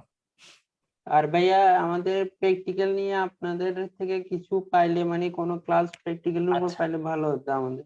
আচ্ছা, প্র্যাকটিক্যালের জন্য একটা সেটআপ লাগে, একটা সেটআপ থাকলে তারপরে এটা করে দেওয়া যায়। আমরা চেষ্টা করতেছি, আমাদের একটা পরিকল্পনাও আছে সামনে, যে আমরা ফিজিক্স একটা ল্যাব দিয়ে দেন স্টুডেন্টসদেরকে প্র্যাকটিক্যাল গুলো ডেমনস্ট্রেট করে দেখাবো। বাট প্র্যাকটিক্যাল কিন্তু আমি বলবো যে মানে দরকারি, বাট আগে যদি থিওরি পার্টটা শেষ হয়ে যায়, দেন প্র্যাকটিক্যালটা পরীক্ষার আগের দিন রাতে বা তার আগের দিন দরকার আর কি। বাট সবসময় প্র্যাকটিক্যাল নিয়ে কিন্তু আমি বলবো যে খুব বেশি প্যানিক না হইতে, প্যানিকটা হও থিওরিটিক্যাল জিনিসপত্রগুলো নিয়ে, প্র্যাকটিক্যালটা জাস্ট আগের দিন জমা দেওয়ার আগের দিন খাতা, ওই দিন একটু চাপ নিয়ে একটু করে ফেলতে হবে আর কি। প্র্যাকটিক্যালটা নিয়ে এমনি সারা বছর চিন্তা করো না। আচ্ছা ঠিক আছে ভাই, আসসালামু আলাইকুম। ঠিক আছে। ধন্যবাদ। এই পর্যায়ে চলে যাচ্ছি আমরা, এসকে সাকিব, আপনাকে আনমিউট করা হচ্ছে। আসসালামু আলাইকুম ভাইয়া। ওয়ালাইকুম আসসালাম সাকিব, শোনা যাচ্ছে তোমার প্রশ্নটা, বলতে ভাইয়া, আমার বাড়ি হচ্ছে খুলনাতে, কিন্তু আমি একটু গ্রামের দিকে থাকি। তো পুরো পেন্ডামিকের ভিতর অনেক দিনে আছে আমি পড়তে পারিনি কি, মানে স্কোপ নাই এখানে আছে তেমন কন্টিনিউ করার। তো ফরচুনেটলি একটা মানে এলাকার একটা বুয়েটের ভাইয়ের কাছে আছে পড়ি, আপনাদের ব্যাচেরই। তো আমি পিসিএমটা অনেক দূরই কভার করছি। তো কিন্তু আমি ওই আইসিটি বায়োলজি এটা আমি অনেক ল্যাকিং। কিছুদিন আগে কলেজের এক্সাম হলো, তাও তো অনেক হচ্ছে ল্যাকিং আছে আমার। তো পিসিএম তো অনেক মনে করেন প্র্যাকটিস করে কুল পায় না, মানে ভরসা পায় না যে এতে হবে কিনা। এখন আমি এই আচ্ছা, মানে এটা তো কন্টিনিউ করবো নাকি বায়োলজি নিয়ে, মানে অনেক ল্যাকিং আছে আমার বায়োলজি। আচ্ছা, তোমার টার্গেট তো ইঞ্জিনিয়ারিং, যেটা শুনে জি বোঝা জি যাচ্ছে। অবশ্যই। আচ্ছা, যদি ইঞ্জিনিয়ারিং টার্গেট হয়, আমি যদি আমার পার্সপেক্টিভে বলি, চিন্ময় বলবে, তো একটা প্ল্যান বি আমরা রাখি অলওয়েজ, যারা ইঞ্জিনিয়ারিং টার্গেট করি বা করতে বলি তাদেরকে একটা প্ল্যান বি বলি ভার্সিটি। এন্ড ভার্সিটির জন্য তোমার বায়োলজি লাগে, এন্ড এইচএসসি তো হবে, এইচএসসি তো এমন না যে বায়োলজি ছাড়া আমি পার পেয়ে যাবো। তোমাদের ক্ষেত্রে কিন্তু মনে হয় সবই দিতে হবে আর কি, নর্মাল এইচএসসি যেভাবে হয় সেভাবেই হতে পারে, 21 ব্যাচের ক্ষেত্রে যেটা হয় না। তো এই ক্ষেত্রে আমি বলবো যে আপাতত পিসিএম প্র্যাকটিসটা কন্টিনিউ, এটা থামায়ও না, এটা যেভাবে চলতেছে চলুক। আর ইংলিশ বাংলা আইসিটির ক্ষেত্রে আমি বলবো পরীক্ষার আগের দিন রাতে বা তার আগের দিন একটু প্র্যাকটিস করো। অন্যান্য দিন আমি বলবো না যে আলাদা করে একটা সময় নিয়ে ইংলিশ বাংলা আইসিটি পড়ো, কেন অন্যান্য দিন ইংলিশ বাংলা আইসিটি আলাদা করে পড়ার মতন সময় আদৌ ওইরকম হবে কিনা বা উচিত কিনা, এটা আমি আমার পার্সপেক্টিভ বলতে আমি পড়িনি এভাবে। আমি শুধু পরীক্ষার আগেই ইংলিশ পড়তাম, পরীক্ষার আগেই বাংলা যতটুকু পড়া যেত পড়তাম, আইসিটির ক্ষেত্রেও তাই, পরীক্ষার 2 দিন আগে যতটুকু পড়া যেত। হ্যাঁ, এইচএসসি যখন হবে তার আগে একটা রিভিশন দিয়ে শেষ করতেই হবে অবশ্যই, 4 দিন 5 দিন সময় নিয়ে ভালো করে শেষ করতে হবে। কিন্তু নর্মাল ডেজে আমি ইংলিশ বাংলা আইসিটি যে পড়তাম বা সময় পেতাম তা না, আমিও একদমই সময় পেতাম না। পিসিএম বি পড়ার পর আমি বিও পড়ছিলাম ভালোভাবে। বায়োলজিটার ক্ষেত্রে আমি বলবো পড়ো, বায়োলজিটা এমন না যে পরীক্ষার আগের দিন শুধু পড়ো, বায়োলজিটা পড়ো। পড়ার ক্ষেত্রে একটা টেকনিক আছে, আমি একটু বলি। কয়েকটা পড়া আছে গরম গরম সার্ভ করা যায়, মানে বায়োলজি কেমিস্ট্রি এগুলো হচ্ছে ধরো সাপোজ পরীক্ষা তোমার শুরু হচ্ছে ইয়ার ফাইনাল বা প্রি টেস্ট পরীক্ষা 1 ডিসেম্বর, তো 1 ডিসেম্বর তোমার পরীক্ষা শেষ হচ্ছে, এখন 23 নভেম্বর, এই 3 দিন তুমি বায়োলজি টানা পড়ো, পাগলের মতন পড়ো, 6 ঘন্টা 7 ঘন্টা করে পড়ো। এটা আবার কাজে দেয় কি, তোমার এই বায়োলজি পরীক্ষাটা যখন হবে তার আগেও যদি আবার টানা এরকম 6 ঘন্টা 7 ঘন্টা একদিন বন্ধ 2 দিন বন্ধ থাকলে পড়ো, তাহলে দেখবা যে তোমার মোটামুটি পরীক্ষা ভালোই হচ্ছে। আমার বায়োলজি পরীক্ষা খারাপ হতো না, আল্লাহর রহমতে ভালোই হতো, A+ও ছিল, কোনো সমস্যা হয় নাই। কারণ এই বায়োলজি জিনিসটা হচ্ছে এমন যে তুমি আজকে পড়লা আর 4 মাস না পরে আবার পরীক্ষা দিতে গেলে কিচ্ছু পারবা না। ফিজিক্সটা কিন্তু আবার এমন, আজকে পরে তুমি যদি একটু দেখো, একটু মানে বায়োলজির মতন এত নেই, একটু দেখো তুমি পারবা, তোমার বেসিক ক্লিয়ার থাকলে তুমি অ্যান্সার করতে পারো। বাট বায়োলজির ক্ষেত্রে কিন্তু এটা ঘটে না, ঠিক আছে?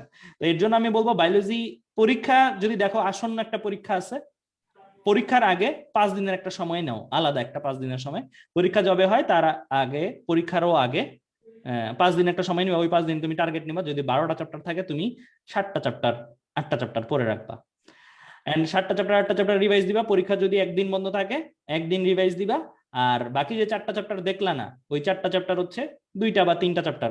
আমি এখনো যদি আমাকে বলো, আমি মনে হয় বায়োলজি ফার্স্ট পেপারের লাস্টের অধ্যায়টা, বায়োলজি সেকেন্ড পেপারের লাস্টের অধ্যায়, প্রাণীর আচরণ, আরেকটা ছিল বন সামথিং এমন একটা চ্যাপ্টার, আমি ভুলেও গেছি।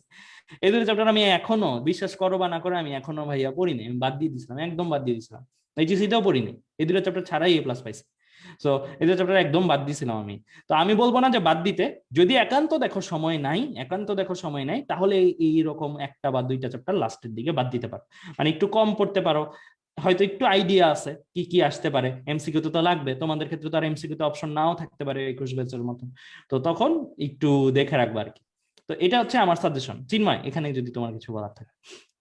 আসলে তুমি যেটা বললে আর কি, পিসিএমবি পড়াশোনা করা, এটা কিন্তু আমারও স্ট্র্যাটেজি ছিল। ইভেন যারা আমাদের সাথে মানে ঢুকছে বুয়েটে বা বিভিন্ন জায়গায়, তাদের আমি এটাই দেখছি আসলে যে তারা প্রায়োরিটি বেস পড়াশোনা করতো, তারা হচ্ছে পিসিএমবি বেশি পড়াশোনা করতো।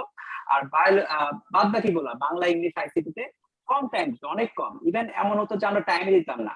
সত্যি কথা বলতে আমিও হচ্ছে যখন কলেজের পরীক্ষাগুলো থাকতো, টেস্ট পরীক্ষা, বিভিন্ন টার্ম পরীক্ষা থাকতো কলেজের বিভিন্ন রকমের, টিউটোরিয়াল পরীক্ষা থাকতো, তার আগেই পড়তাম আসলে। মানে যখন পরীক্ষার চাপ থাকতো হালকা, এই তোমার বাংলা ইংলিশ আইসিটি, তখনই পড়তাম আসলে।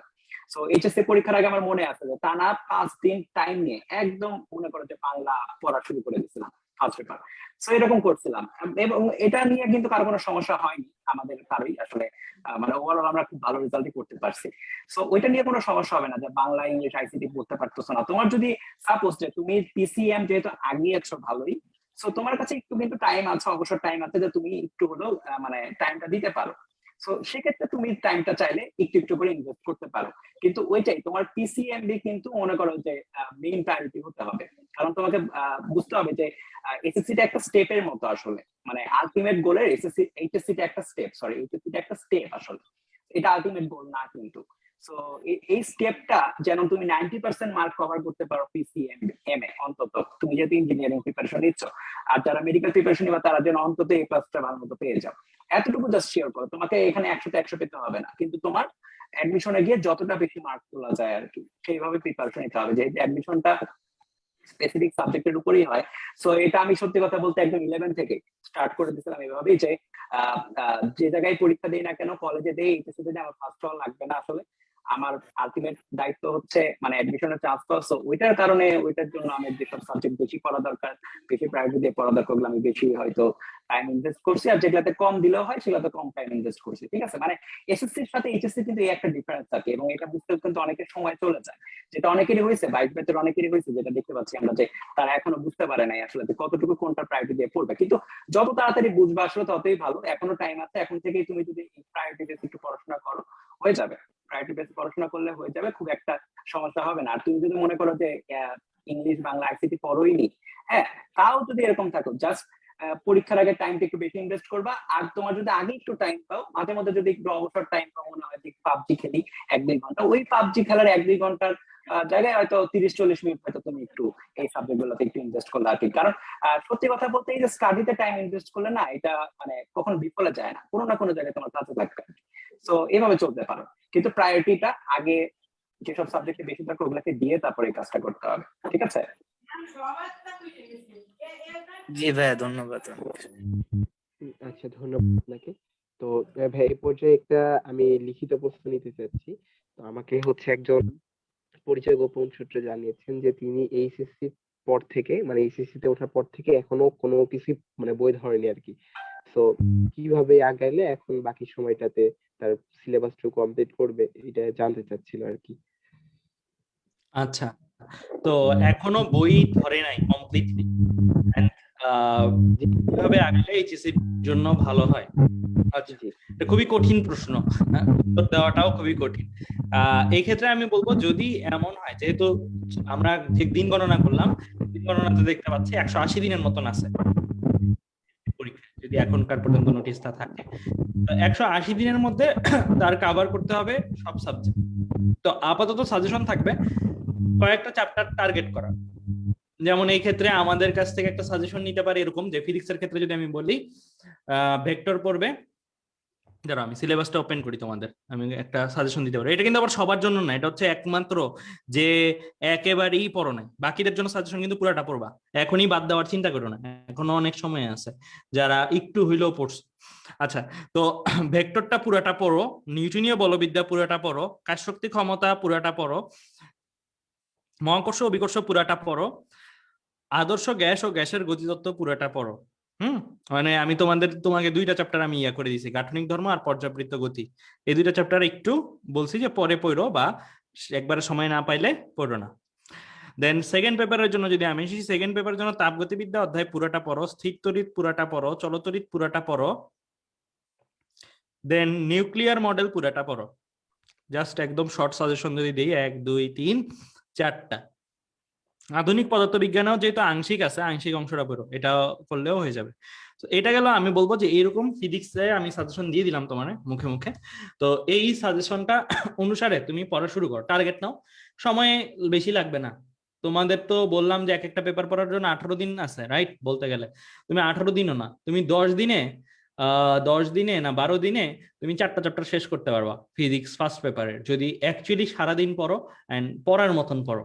শেষ করা সম্ভব, অবশ্যই সম্ভব। 12 দিনে 3টা 4টা চ্যাপ্টার শেষ করা সম্ভব ফিজিক্সে, যদি হচ্ছে ভালো করে পড়ো। বাট পড়াটা জাস্ট দেখে গেলেই হবে না, অবশ্যই লিখিত রূপে নোট করতে হবে। এর জন্যই 12 দিন দিছি, নাহলে 12 দিনের চেয়েও কম দিতাম ভাইয়া। একটা চ্যাপ্টার 3 দিন বা 4 দিনে হয়ে যায়, সারাদিন পড়লে, সারাদিন মানে 8-9 ঘন্টা পড়লে হয়ে যাবে। এইভাবে 12 দিনে তো আমি ফিজিক্স ফার্স্ট পেপারের কথা বললাম, এরকম আরো একটা 12 দিনে ফিজিক্স সেকেন্ড পেপার, আরো একটা 12 দিনে কেমিস্ট্রি ফার্স্ট পেপার, আরো একটা 12 দিনে কেমিস্ট্রি সেকেন্ড পেপার, আরো একটা 12 দিনে biology first, biology math first, math second, এরকম এরকম এরকম করে করে তুমি টার্গেট নিয়ে কয়েকটা টার্গেট নিয়ে শেষ করো। বাট টার্গেট নিয়ে পড়তে হবে, এমন করা যাবে না যে টার্গেটটা মানে আমি আমার মতন করে না নিয়ে পড়লে হবে। টার্গেটটা নিয়ে পড়তে হবে অবশ্যই। জি ভাই, বুঝছি, ধন্যবাদ আপনাকে। আর হচ্ছে পর্যায়ে আমরা চলে যাচ্ছি নেক্সটে নুরুল আঞ্জুম চৌধুরী, আপনার কাছে, আপনাকে আনমিউট করা হচ্ছে। আসসালামু আলাইকুম ভাইয়া। ওয়ালাইকুম আসসালাম। জি ভাইয়া, আসলে এক্ষেত্রে আমার কিছু কোশ্চেন ছিল, মানে আমি যেগুলো লিখে রেখেছি, মানে কয়েকটা কোশ্চেন। আমি কি এক নাম্বার করে বলবো নাকি সবগুলো একসাথে বলে দিব? বলো, একটা একটা করে বলো। ভাইয়া, প্রথম কোশ্চেনটা হচ্ছে যে মানে প্রথম এটা মানে আপনাদের থেকে রিকোয়েস্ট যে মানে কেমিস্ট্রি এর জন্য একটা ডিটেইল কোর্স দরকার। মানে আমাদের এই যে ফিজিক্স এর জন্য যে কোর্সটা চালু করছেন, এরকমই ঠিক এরকমই ডিজাইন করা একটা কেমিস্ট্রি এর কোর্স দরকার। এইটা আচ্ছা, ঠিক আছে। তো এটা সম্বন্ধে চিন্ময় যদি কিছু বলতাম। আচ্ছা, তো এটা আসলে আমাদেরও মানে ইচ্ছা আসলে, যেহেতু ফিজিক্সটা মোটামুটি আমরা কন্টেন্ট বোঝাচ্ছি আর কি, এবং তোমরা দেখতে পাচ্ছ কি লেভেলের কন্টেন্ট আমরা মানে তোমাদের প্রোভাইড করতেছি। তো এটা করতে কিন্তু একবার আমাদের অনেক ভালোই লাগছে, মানে কন্টেন্ট মেকিংটাকে আমরা অনেক মানে আনন্দ সাথেই করতেছি। তো আমাদের নেক্সট টার্গেট আসলে সত্যি কথা বলতে কেমিস্ট্রির দিকেই মেইনলি হাতটা দেওয়া, যে কেমিস্ট্রিতে যেন এরকম আমরা কন্টেন্ট মেক করতে পারি তোমাদের জন্য। হ্যাঁ, সো তোমরা 21 ব্যাচ কিছুদিনের মধ্যে একটা সুখবর পাবে, যে তাদের জন্য আমরা মানে এই টাইপের ইঞ্জিনিয়ারিং এর জন্য তাদের জন্য একটা ব্যাচ আমরা কেমিস্ট্রি কিছুদিনের মধ্যে আমরা আনবো এই টাইপের। এবং 22-এর তারপরে আমরা তারপরই আমরা 22-এর জন্য তোমাদের জন্য আসলে একটা সুখবর আশা করি দিতে পারবো। হ্যাঁ, আমরা হচ্ছে কেমিস্ট্রির কন্টেন্টটা আসলে মানে কন্টেন্টের দায়িত্ব পুরোপুরি আমাদের অপরচুনিটি অ্যাডমিশন প্রোগ্রামের অধীনেই থাকবে।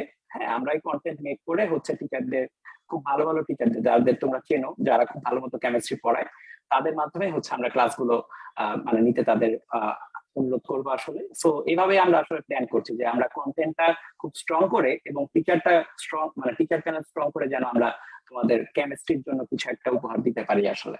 সো কেমিস্ট্রি নিয়ে আশা করি টেনশন নেওয়ার কিছুদিন পর আর থাকবে না। আবার হ্যাঁ, তো চিন্ময় তো বলেই দিল অলরেডি। তোমার আর প্রশ্ন, বাকি প্রশ্নটা বলতে পারো। হ্যালো ভাই আপনি কি শুনতে পাচ্ছেন? আপনি আনমিউট হয়ে গিয়েছেন। নুরুল জি ভাই। আঞ্জুম কে বলতেছি। জি, আপনি আমার প্রশ্নগুলো করুন। জি ভাইয়া। ভাইয়া হচ্ছে আমার নেক্সট যে কোশ্চেনটা আছে সেটা হচ্ছে যে ভাইয়া মনে করেন ম্যাথের ক্ষেত্রে মানে একটু পিছায় আছি এবং কেমিস্ট্রির ক্ষেত্রে অনেক পিছায় আছি। যেমন মনে করেন ম্যাথের ক্ষেত্রে ক্যালকুলাস, হ্যাঁ, এই অধ্যায়টা ভালোভাবে করা নাই, এবং কেমিস্ট্রির ক্ষেত্রে অর্গানিক কেমিস্ট্রি, হ্যাঁ, এই বড় বড় অধ্যায়গুলো করা নাই। তো মানে এই সময়টা থেকে যদি আমি সিরিয়াস হই তাহলে কি আমি কি নির্দিষ্ট সময় শেষ করতে পারবো ইনশাল্লাহ? মানে এই জিনিসটা একটু জানতে চাচ্ছিলাম ভাইয়া। হ্যাঁ, অবশ্যই সম্ভব, অবশ্যই সম্ভব। এখন যে 150 দিনের একটা প্ল্যান আছে, 150 দিনের যে সময়টা আছে, এই 150 দিন যদি ঠিকভাবে কাজে লাগাও অবশ্যই সম্ভব। এটা এক কথায় উত্তর দিয়ে দিলাম আমি, অবশ্যই সম্ভব। জি, ঠিক আছে ভাইয়া, থ্যাংক ইউ ভাইয়া। আর ভাইয়া আপনাদেরকে অশেষ ধন্যবাদ, আপনারা এই ধরনের একটা কোর্স আপনারা লঞ্চ করেছেন। থ্যাংক ইউ ভাইয়া। সালাম। তোমাকে আচ্ছা, এই পর্যায়ে আমরা যাচ্ছি শরীফুল ইসলাম নাইম, আপনার কাছে, আপনাকে আনমিউট করা হচ্ছে। বিপ্র পরে আসসালামু আলাইকুম ভাইয়া। আচ্ছা ভাই, এটাই লাস্ট নিচ্ছি, তারপরে আমরা ভাই শুনতে পাচ্ছেন? হ্যাঁ, শুনতে হ্যাঁ পাচ্ছি। শোনা যাচ্ছে। ভাইয়া আমি হচ্ছে যে এসএসসি তে মোটামুটি লেভেলের ফাঁকিবাজি করছি বলা যায়। তো ইংলিশ আর আইসিটির ক্ষেত্রে আমি এখন অনেক ইংলিশে বিশেষ করে একটু উইক আর কি। তো এখন ফিজিক্স কেমিস্ট্রি আচ্ছা, বায়োলজি ম্যাথে মোটামুটি পড়ছি। এখন ইংলিশ আর আইসিটির ক্ষেত্রে কি আপনাদের মতো স্ট্রং কোনো প্ল্যাটফর্মে বর্তমানে কোন কোর্সে ভর্তি হওয়ার দরকার আছে নাকি নিজে পড়লে চলবে? আর ইংলিশের ব্যাপারটা যদি ভাই একটু বলেন, কিভাবে পড়লে অ্যাডমিশনে, যে ভার্সিটি অ্যাডমিশনে আটকাবো না। আচ্ছা, তো আমি বলবো 22-এর আমার উত্তরটা যদিও একটু ভিন্ন রকম হতে পারে, চিন্ময়ের উত্তরটাও আমি আশা করবো একটু পরে। তো আমি যদি বলি যে আমার ক্ষেত্রে আমি 22 ব্যাচের তোমাদের এই সময়টাতে আমাকে যদি নিয়ে যাই, ওই টাইমে আমি ইংলিশ নিয়ে অত চিন্তা করতাম না। ইংলিশ বেসিক্যালি আমি সত্যি কথা একদম টু বি অনেস্ট যদি বলি, ক্লাস 8 পর্যন্ত 9 পর্যন্ত যেই বেসিক পড়ছি সেই বেসিক দিয়ে আমি 12 পর্যন্ত পাস করছি। ইনফ্যাক্ট বুয়েট ইউনিভার্সিটিতেও সেম বেসিকই চলছে, মানে সেইভাবেই লিখছি, সেটাতে আলোকেই করছি, আগের আলোকে। তো তুমি যেহেতু বলছো তোমার আগে ঘাটতি আছে আগের একটা, সো তাহলে আমি বলবো যে লাস্ট মোমেন্টে একটা কোর্স করতে পারো কোনো একটা স্যারের কাছে, যে হ্যাঁ অল্প সময় শেষ করাই দিবে। বাট আমি যেটা জানি যে বেশিরভাগ প্রচলিত কোর্স বা অনেকগুলো জায়গাতে এরকম হয় যে কোর্সটা অনেক লম্বা হয়। সায়েন্সের স্টুডেন্টসদের কিন্তু সাধারণত এত লম্বা ইংলিশের সময় দেওয়ার মতন সময় নাই। হ্যাঁ, তো এই ক্ষেত্রে আমি বলবো যে একটু দেখে নিও কোর্সটা আসলে কতটুকু ডিউরেশন দেন, তুমি আসলে এটা কভার করতে পারবা কিনা। ছোট্ট কোর্স সাজেস্ট করবো, ছোট ছোট কোর্স যেগুলো হয় যে হ্যাঁ আচ্ছা ঠিক আছে, আমি 10টা ক্লাস করবো বা 15টা ক্লাস করবো, 15টা ক্লাসে শেষ হয়ে যাবে, 20টা ক্লাস করবো শেষ হয়ে যাবে। আর যদি খুব বেশি সংখ্যক, এখানে বছর ব্যাপী পড়তে হয় ইংলিশ, যেটা নর্মালি কমার্স আর্টস স্টুডেন্টসদেরকে পড়ানো হয়, মানে কারণ ওদের ইংলিশটা অনেক জোরালো সাবজেক্ট। তো ওইরকম পড়াটাও আমি বলবো না যে খুব বেশি অর্থিত, তবে কন্টেন্ট রেখে দিতে হবে। যেমন আমি যদি বলি আমাদের 10 মিনিট স্কুলেরই বাংলা ইংলিশ আইসিটি কোর্স আছে, সেখানে ইংলিশ পুরোটা কভার করে দিয়েছেন, ক্র্যাশ কোর্সেও পুরোটা কভার করাই আছে। সো ওই যে ওই ম্যাটেরিয়ালস গুলো একটু টেনে টেনে টেনে টেনে টেনে টেনে পড়ে গেলেই কিন্তু হয়ে যায় আই গেস।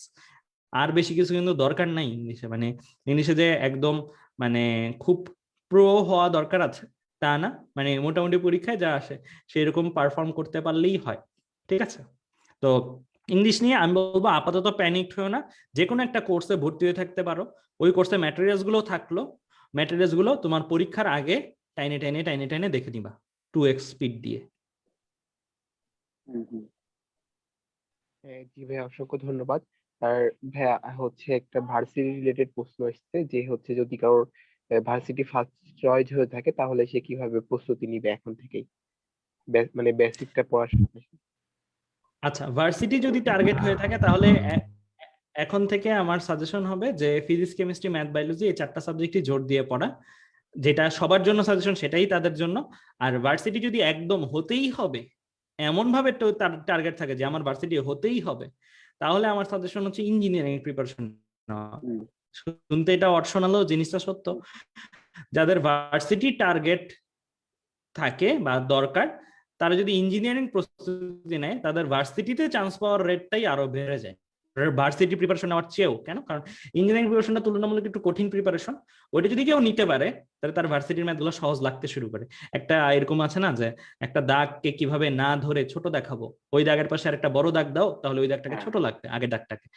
কিন্তু আমরা এটাই আর কি, যে ভার্সিটি প্রিপারেশনটাকে কিভাবে সহজ লাগাবো বা ভার্সিটি প্রিপারেশনটাকে কিভাবে আমি নিশ্চিত করবো, সেটার উত্তর হচ্ছে আমি যদি বলি এর চেয়ে কঠিনতম একটা প্রিপারেশন নাও, যেটা হচ্ছে ইঞ্জিনিয়ারিং প্রিপারেশন। এন্ড ওইটা নিলে ভার্সিটির ফিজিক্স, কেমিস্ট্রি, ম্যাথ এই তিনটা জিনিসে খুব ভালোভাবেই কাভার হয়ে যায়, কারণ ম্যাথমেটিক্যাল জিনিসপত্রগুলোই আসে মোটামুটি, সো কাভার হয়ে যায়। আর বায়োলজিটা একটু আলাদা করে পড়তে হয়, যেটা ঘরোয়া প্রিপারেশনও যথেষ্ট। আমি ঘরোয়া প্রিপারেশন নিচ্ছি বায়োলজিতে, কোনো জায়গায় প্রাইভেট পড়ি নেই আলাদা করে। সো বায়োলজি ঘরোয়া প্রিপারেশন নিয়েও তো ইউনিভার্সিটিতে হয়ে গেছে। তো চিন্ময় যদি কিছু বলো এই ব্যাপারে। হ্যাঁ, এটাই যে ভার্সিটি প্রিপারেশনের জন্য মানে অনেকে ভাবে যে একটু কম করে হয়তো পড়াশোনা করলেই হয়, একটু কমের পড়াশোনা, একটু মানে কম যদি পড়াশোনা দিয়ে ভার্সিটি হয়ে যাবে, এই ধারণাটা আগে ছিল আসলে। অনেকে বলবে যে তুমি হচ্ছে ইউনিভার্সিটি কোশ্চেন ব্যাংক পড়ো, পুরাটা হয়ে যাবে। এই ধারণাগুলো আসলে আগে ছিল। সত্যি কথা বলতে রিসেন্ট বছরগুলোতে প্রশ্ন কিন্তু একটু একটু করে কঠিন হওয়া শুরু করছে। কিন্তু একটা কথা, যে যারা হচ্ছে দেখবা প্রতি বছর এটা দেখবা 20 ব্যাচের কিন্তু পরীক্ষা হচ্ছে, তাদের কাছে জিজ্ঞেস করে দেখো, ওরা বলবে যে যারা ইঞ্জিনিয়ারিং প্রিপারেশন নিচ্ছে আসলে তাদের কাছে খুবই সোজা লাগছে প্রশ্ন। আর যারা নর্মাল প্রিপারেশন নিচ্ছে, জাস্ট ভার্সিটি প্রিপারেশন, তাদের কাছে কিছু কিছু প্রশ্ন ট্রিকি লাগছে, কারণ তারা অভ্যস্ত না আসলে এই যে ছোটখাটো ট্রিকের সাথে বা ছোটখাটো ঘুরানো পেঁচানোর সাথে, তারা কিন্তু অভ্যস্ত না। হ্যাঁ, ভার্সিটি প্রিপারেশনে খুব একদম আহামরি খুব কঠিন প্রশ্ন হয় না, কিন্তু যাই হয় সেটা ইঞ্জিনিয়ারিং যারা প্রিপারেশন হয় তারা কিন্তু ইজিলি চান্স পেয়ে যায়, অনেক ভালো মতো চান্স পায়। কিন্তু কেউ যদি এমন হয়, যে সত্যি কথা বললি, যে কেউ যদি মেডিকেলের জন্য পরীক্ষা মানে প্রিপারেশন নেয়, সে কিন্তু ফিজিক্স পড়ে একভাবে, ম্যাথ পড়ে একভাবে মেডিকেলের জন্য, কিন্তু যখন এই ভার্সিটি প্রিপারেশন নিতে হয় তখন কিন্তু তাকে মানে তাকে তো মোটামুটি বইয়ের সব জিনিস পারতে হয়, তার সাথে দুই একটা জিনিস এক্সট্রা জানা লাগে। তো ওইটুকু কিন্তু তার দেখা যাচ্ছে যে খুব একটা কিন্তু মানে পোষায় না আসলে। মেডিকেল প্রিপারেশনে ভার্সিটিটা পারফেক্টলি কিন্তু পোষাবে না, কিন্তু ইঞ্জিনিয়ারিং প্রিপারেশন নিলে ভার্সিটি প্রিপারেশন অনেক ইজি মনে হবে। এটা হচ্ছে আমাদের মানে একদম এক্সপিরিয়েন্স থেকে বললাম, আমরা যারা চান্স পেয়েছিল বিভিন্ন জায়গায় দেখেছি যে আমরা যারা বুয়েট, কুয়েট, চুয়েটে বা ইঞ্জিনিয়ারিং গুলোতে চান্স পেয়েছি, তাদের কাছে প্রায় প্রত্যেকেই ভার্সিটি খুব ভালো ভালো রেজাল্ট করছে। কেন করছে? কারণটা হচ্ছে তাদের কাছে এটা ইজি লাগছে। কিন্তু মেডিকেলে চান্স পেয়ে হচ্ছে ভার্সিটিতে র্যাঙ্ক করাটা একটু কিন্তু কঠিন। হ্যাঁ, এমন না যে সম্ভব না, অসম্ভব কিছুই না, কিন্তু ইঞ্জিনিয়ারিং যারা করেছে তাদের তুলনায় কিন্তু একটু কঠিন লাগবে জিনিসটা, কারণ একটু ঘুরানো পেঁচানো টাইপের জিনিসপাতি দিলে একটু কঠিন হয়ে যায় ওদের জন্য। সো যেহেতু এখনো টাইম আছে, তোমার হচ্ছে মেইনটা মানে টার্গেটে একটু বেটার করে তুমি হচ্ছে ইঞ্জিনিয়ারিং প্রিপারেশন নিয়ে ভার্সিটির জন্য টার্গেট করতে থাকো, তাহলে দেখবা যে ইজিলি তোমার হচ্ছে মানে ভার্সিটিতে অতিক্রম করতে পারবা। আচ্ছা, ধন্যবাদ ভাইয়া। এইবার হচ্ছে আপনাদের কাছে এই প্রশ্নগুলো, যেটা হচ্ছে এখন আপনারা দুইজনে যদি এইচএসসি 22 ব্যাচে অবস্থান করতেন, তাহলে আপনারা কি কি স্টেপ নিতেন, কি কি পদক্ষেপ নিতেন? প্রথমে আপনার কিছু শুনতে চাচ্ছি, এরপরে চিন্ময় ভাইয়ের কাছে যাব।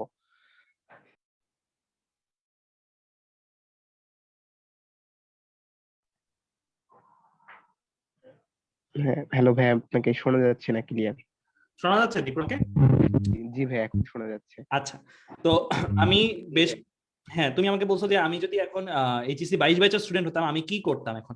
তো আমি তো শুরুতেই বলে দিছি যে আমি প্রথমে টাইম ক্যালকুলেশনটা করতাম, যে টাইম ক্যালকুলেশন দিয়ে আজকের লাইফটা আমি শুরু করলাম, সেই ক্যালকুলেশনটা করতাম। এটা আমার খাতায় বা কোথাও এক জায়গায় টানানো থাকতো, এন্ড এটা আমি রিভিজিট করতাম, কয়দিন পর পর রিভিজিট করতাম। যেমন আজকে পর্যন্ত এখন কতদিন দেখলাম, 180 দিন আছে।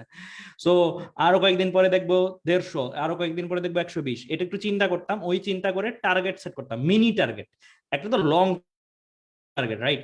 লং টার্গেটটাকে ছোট ছোট কয়েকটা মিনি টার্গেটে ভাগ করতাম। মিনি টার্গেট মিনস আমি 5 দিনে ফিজিক্সের 2টা চ্যাপ্টার শেষ করব, আমি 3 দিনে বায়োলজি 1টা চ্যাপ্টার শেষ করব, আমি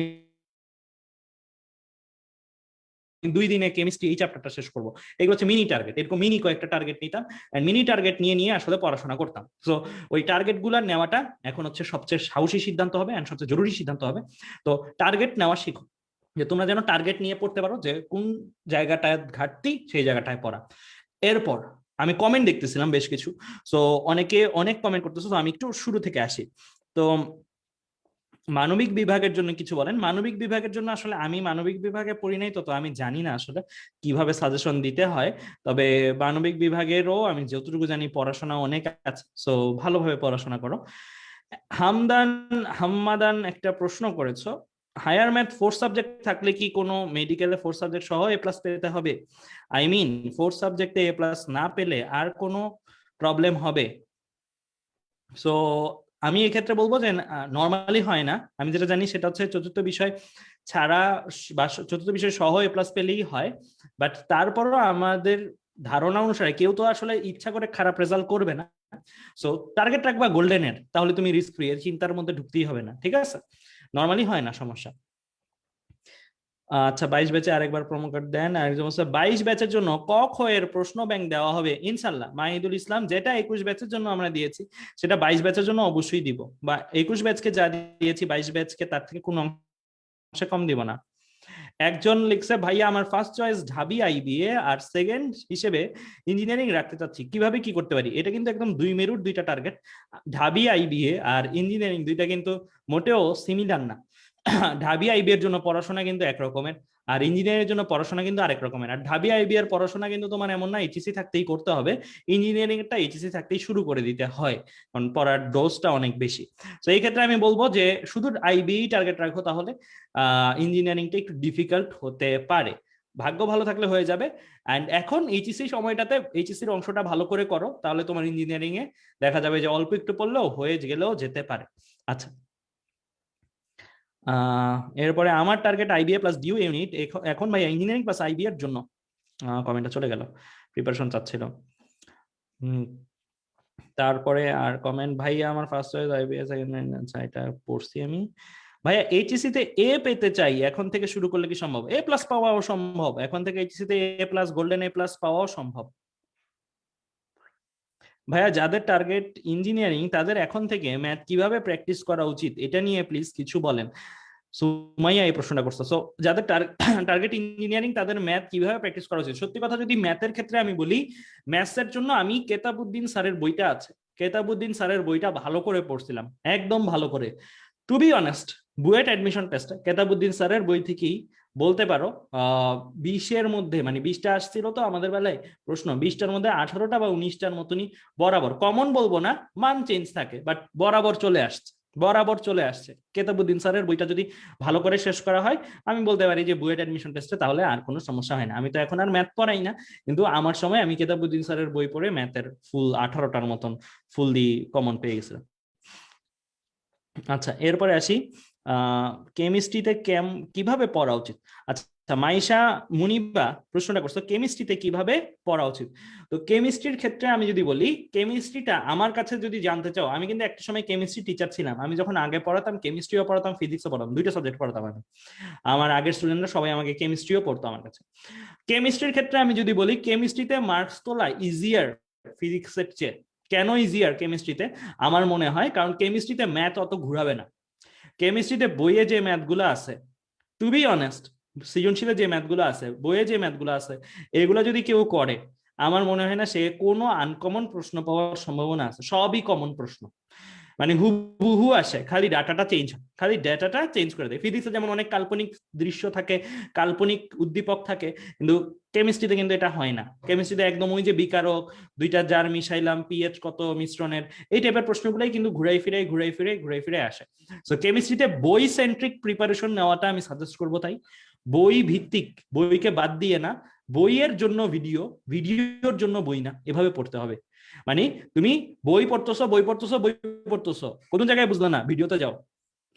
এমন করো না ভিডিও পড়তেছো, ভিডিও দেখতেছো, ভিডিও দেখা শেষ, চ্যাপ্টার শেষ, এইভাবে করো না। ভিডিও দেখবা, বাট বইটাকে মূল হিসেবে নিবা। কেমিস্ট্রিতে স্পেশালি, ফিজিক্সের জন্য কিন্তু বোঝাটা মেইন, যেটার জন্য ভিডিও লাগে। স্পেশালি ফিজিক্সের ভিডিওগুলো এর জন্য বেশি জরুরি, এ কারণে বেসিকটা বিল্ড আপ হয়। কেমিস্ট্রির ক্ষেত্রে আমি বলবো বইটা জরুরি। তবে এটাও ট্রু, ফিজিক্সের বই সুন্দর আমার কাছে, এটা আবার মাইন্ড করে না অনেকে, আমার কাছে কেমিস্ট্রি বইটা একটু অগোছালো লাগে এই অর্থে, আমার মতে ফিজিক্স সেকেন্ড পেপারের 3rd চ্যাপ্টার অর্থাৎ পরিমাণগত রসায়নটা দেওয়া দরকার ছিল শুরুতে, ফিজিক্স কেমিস্ট্রি ফার্স্ট পেপারের প্রথম দিকে, কিন্তু এটা আবার দেখা গেছে লাস্টে দিছে। সো অনেক ক্ষেত্রেই দেখা যাচ্ছে আগে অনেক কিছু পড়ে গেছি, বেসিক বুঝলাম না, পরে আবার ওটার বেসিকটা আসতেছে। সো কেমিস্ট্রিতে বইয়ের অ্যারেঞ্জমেন্টটা একটু উল্টাপাল্টা আছে, কিন্তু যদি বইটা ভালো করে পড়ো, আমি শিওর তুমি ভালো করবা। আর কেমিস্ট্রি এমসিকিউতে বেশি সমস্যা হয়, বই না পড়লে তুমি কেমিস্ট্রি এমসিকিউতে ভালো মারা খাবা, টু বি অনেস্ট।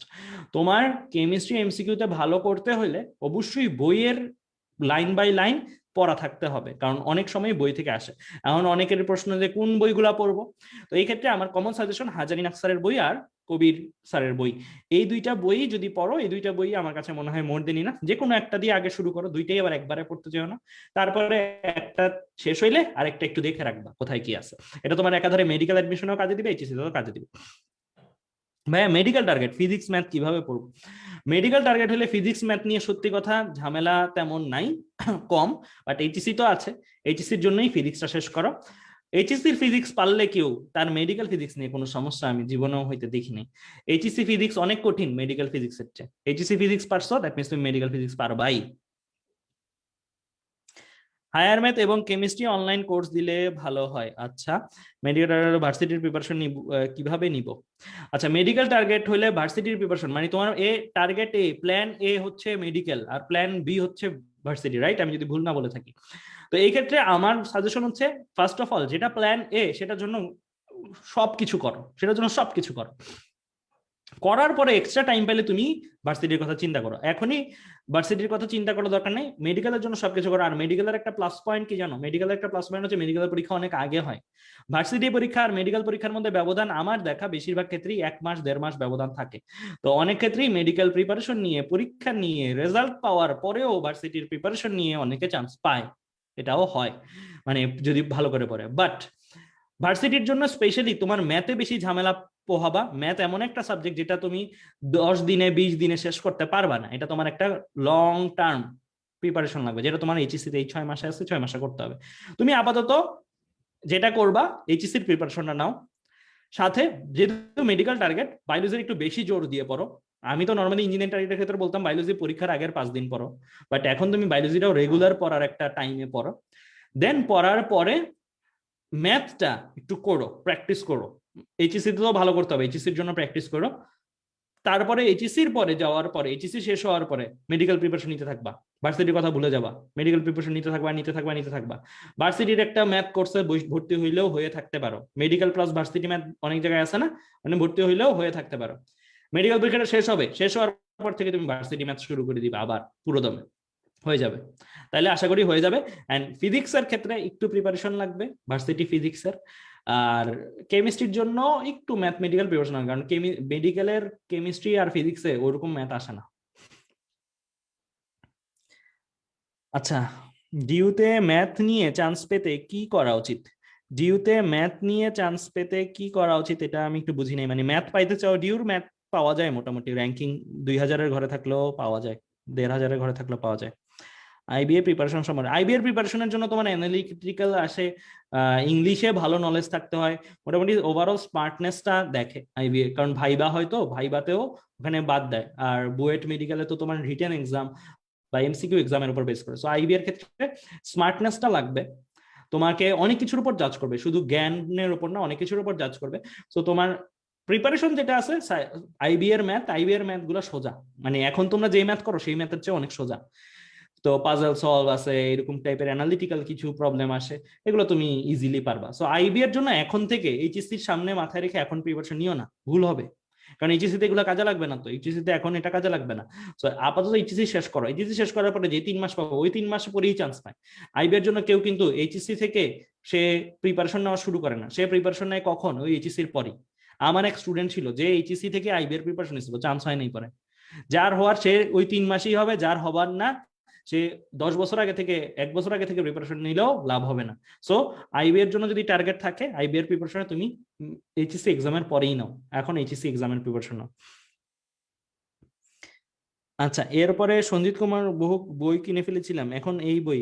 হ্যাঁ, সঞ্জিত কুমার গুহ স্যারের বই তো অনেক ভালো, ওইটা যদি করতে পারো তাহলে তো আরো বেশি।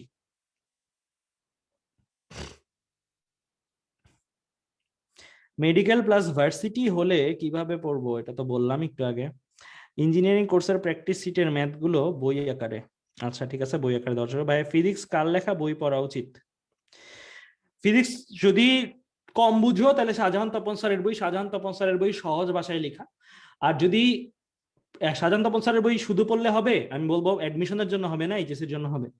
তারপরে তোমার গুহ স্যারের বইতে সরি গুহ না, কি বলি, গুহ তো কেমিস্ট্রির জন্য, গুহ স্যার। তো তোমার তারপরে আমির ইসাক স্যারের বইতে এবং আরেকটা বই আছে গিয়াসউদ্দিন, এই দুইটা বই দেখতে পারো। তবে আমরা বলবো যে অ্যাডমিশনের জন্য ভালো হয় যে আমরা যে লেকচার শিট গুলো তৈরি করতেছি, এই লেকচার শিট গুলো তোমার যদি কোনো বন্ধু করে থাকে, তোমার যদি কোনো বন্ধু পড়ে থাকে, তার কাছ থেকে খাতার ছবি নিয়ে নিলে ভালো। যদি আমাদের কোর্সে নাও পড়ো, তার কাছ থেকে ইঞ্জিনিয়ারিং ফিজিক্সের ম্যাথ সলভ দরকার, ইঞ্জিনিয়ারিং ফিজিক্সের ম্যাথ সলভের জন্য তোমার কোনো বন্ধু যদি আমাদের কাছে পড়ে থাকে, তার কাছ থেকে খাতার ছবি, খাতার নোটও নিয়ে নিতে পারো যদি কোর্সে ভর্তি হওয়ার সময় নাও থাকে। ম্যাথের বিশ্বস্ত একটা কোর্স আনলে ভালো হয়। আচ্ছা, আমরা চেষ্টা করব। বায়োলজি কেবল মেইন বই রিডিং দিলে হবে? 100% রিডিং না, একটু পড়বা, মুখস্থও থাকতে হবে, একটু মানে মনেও থাকতে হবে, এমন না যে জাস্ট রিডিং পড়ে তোমার শেষ। কেউ কি শুধু অনলাইনেই পড়ো? হ্যাঁ, অনেকে পড়ে অনলাইনে। ভাইয়া আমার ইঞ্জিনিয়ারিং টার্গেট আছে বাট অপশনাল সাবজেক্ট ম্যাথ, এখন কি কোনো প্রবলেম হবে? নো, কোনো প্রবলেম নাই। প্রবলেম এই বছর হবে না তো 22 ব্যাচের হবে না, 21 ব্যাচের ক্ষেত্রে একটা প্যারা হয়েছে, প্রবলেম না, প্যারা হয়েছে। প্যারাটা কি, 21 ব্যাচে যাদের ম্যাথ অপশনাল ছিল তাদের তো ম্যাথ আর এক্সাম দিতে হয়নি এইচএসসি তে। সো দেখা যাবে যে ইঞ্জিনিয়ারিং অ্যাডমিশন টেস্টে তো ম্যাথ লাগেই, রাইট? ম্যাথ ছাড়া তো ইঞ্জিনিয়ারিং অ্যাডমিশন টেস্ট কল্পনা করা যায় না। মানে ইঞ্জিনিয়ারিং অ্যাডমিশন টেস্টে যদি ম্যাথ লাগে, তো তাদের যেটা প্যারা হয়েছে, তারা বায়োলজি পড়তে হইলো এইচএসসির জন্য, ম্যাথ পড়তে পারে নাই, পড়ার সময় হয় নাই, ম্যাথটা আবার পড়তে হবে, এইচএসসি শেষ হইতে হইতেই তাদের আবার ম্যাথ নিয়ে বসতে হবে, ম্যাথটা আবার পড়তে হবে। সো এটা একটা প্যারা আর কি, কিন্তু এমন না যে দিতে পারবে না, পরীক্ষা দিতে পারবে অবশ্যই, বাট ওই খাটনিটা করতে হবে আর কি, যেটা এইচএসসি তে কোনো ভ্যালু অ্যাড করলো না, বাট খাটতে হবে পরে ঠিকই। ঠিক আছে, এরপরে আসি আমি আমাদের এরপরের প্রশ্ন দেখি। ভাইয়া বইয়ের সবগুলো ম্যাথ, আচ্ছা কিছু কোশ্চেন ছিল, জুমে আনমিউট করেন।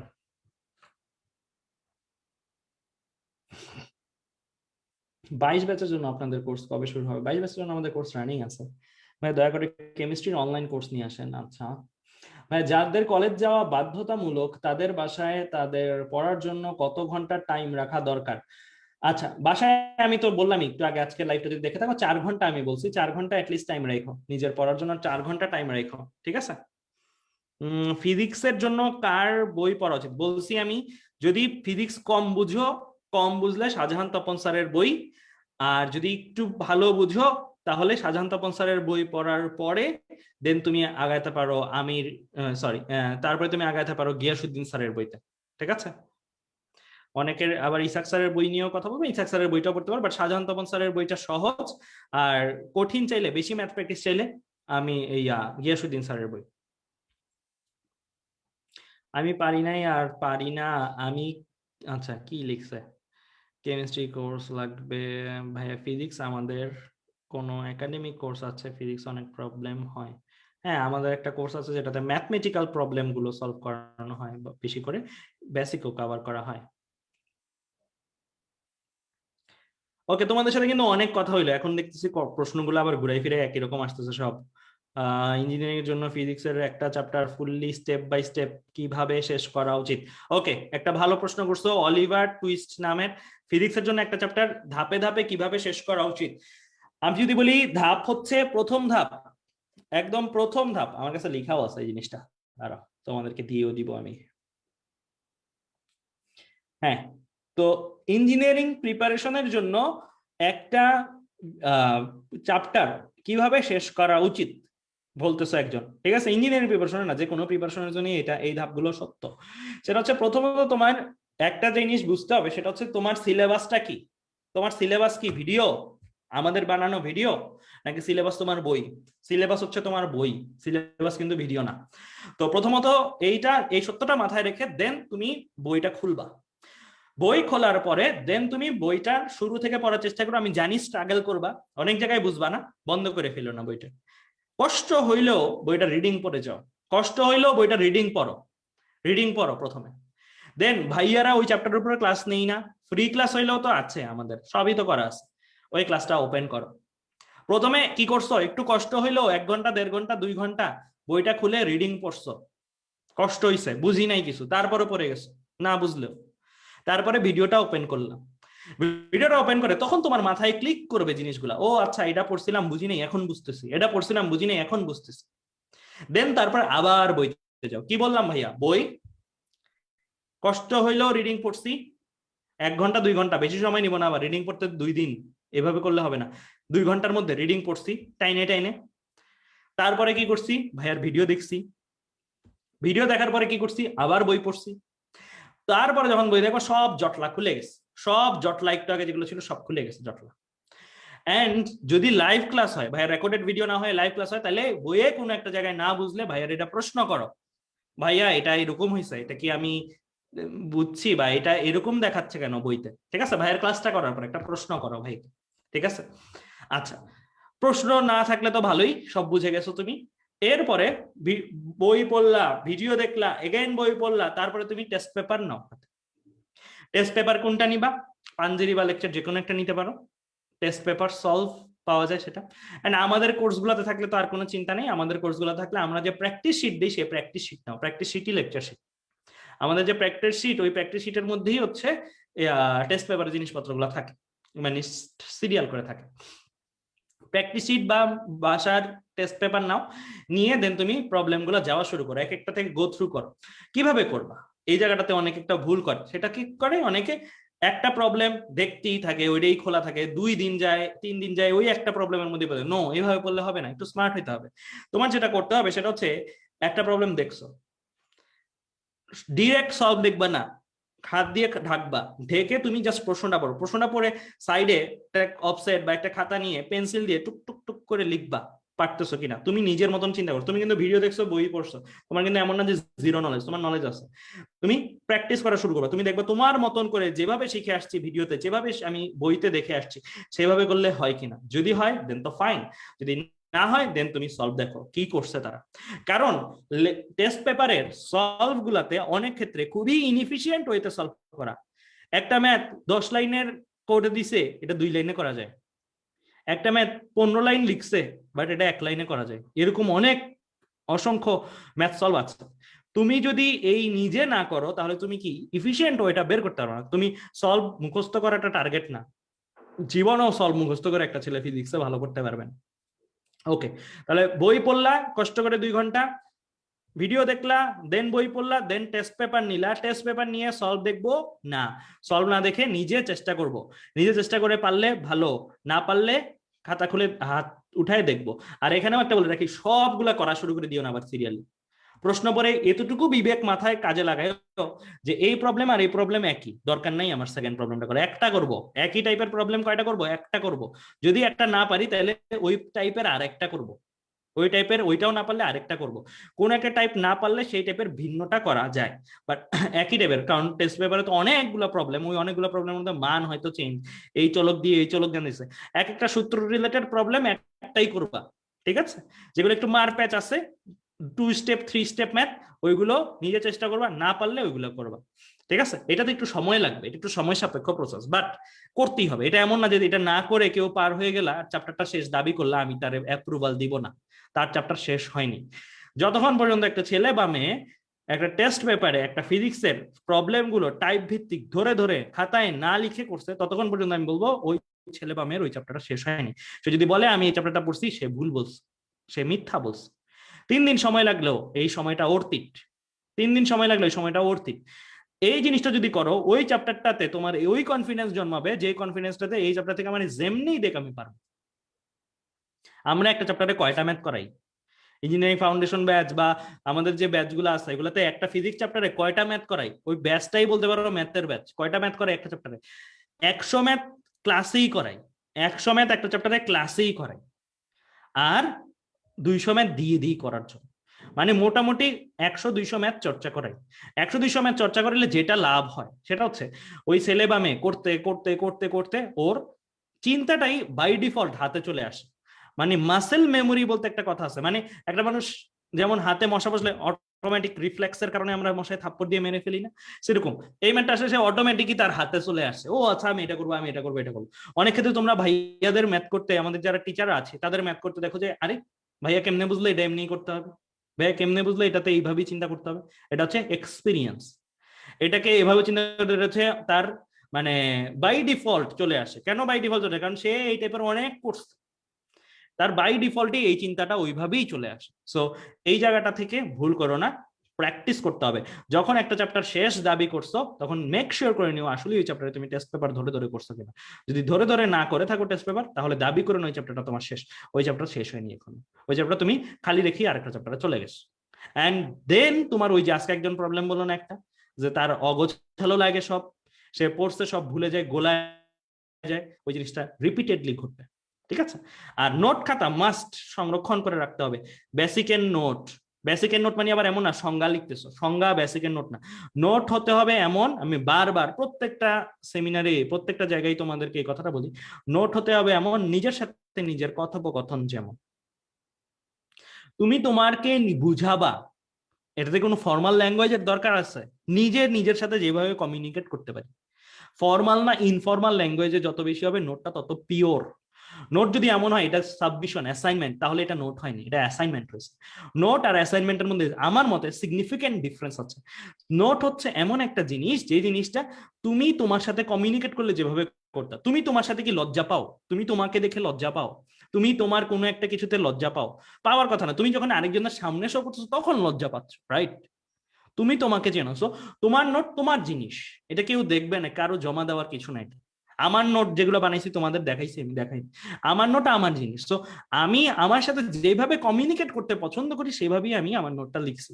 ওইভাবে যদি লিখো দেন তখন নোটটাকে নোট মনে হবে না, পড়া মনে হবে না, তখন মনে হবে এটা চিঠি, এটা একটা টাইম ট্রাভেল, এটা একটা মেমোরি, যেটা তুমি তোমার ফিউচারকে শেয়ার করছো, তুমি তোমার ফিউচার ভার্সন নিয়ে পরীক্ষার আগের দিন রাতের ভার্সনকে শেয়ার করছো। আরেকটা কথা আমি অলওয়েজ বলি, প্রিপারেশন নিতে হবে এমন ভাবে পরীক্ষার জন্য না, প্রিপারেশন নিতে হবে পরীক্ষার আগের দিন রাতের জন্য। প্রিপারেশনটা কবের জন্য নিতে হয়? পরীক্ষার আগের দিন রাতের জন্য নিতে হয়। ঠিক আছে? আমি সব সময়, যে একটু আগে কয়দিন আগেও আমি একটা বলছিলাম 21 ব্যাচের শেষ মুহূর্তে বলছিলাম, তোমাদেরকে সেম কথাটা বলি, আমি যত পড়তাম কার জন্য পড়তাম? পরীক্ষার জন্য না, পরীক্ষার আগের দিন রাতের জন্য পড়তাম। কারণটা কি? পরীক্ষার আগের দিন রাতে মানুষ সবচেয়ে ভালনারেবল থাকে। যত অল্প সিলেবাসই হোক, 2 পেজ পড়া হইলো, 2 পেজ সিলেবাস থাকলো, 2 পেজ, তারপর মানুষ চিন্তা করে এই কোথা থেকে প্রশ্ন আসবে, এটা কিন্তু আগে মনে হয় না। পরীক্ষার আগের দিন ইজ সামথিং ডিফারেন্ট, তুমি একটা ডিফারেন্ট ইউনিভার্সে আছো। তো পরীক্ষার আগের দিন রাতে তোমার নোটটা এমন হইতে হবে যেটা সবচেয়ে সহজবোধ্য, এটাকে বইয়ের ভাষায় সাজাইলে হবে না, এটাকে সাজাইতে হবে নিজের ভাষায়, নিজের সাথে বুঝতে পারি এরকম। বইয়ের ভাষাটা কখনোই তোমার ভাষা না, তুমি তোমার নিজের সাথে একটা ডিফারেন্ট ল্যাঙ্গুয়েজে কমিউনিকেট করো, তুমি তোমার মনে চিন্তা করো। আমরা যখন একটা বাংলাকে ইংলিশ করি, ফার্স্ট অফ অল আমার মাথায় কি হিট করে?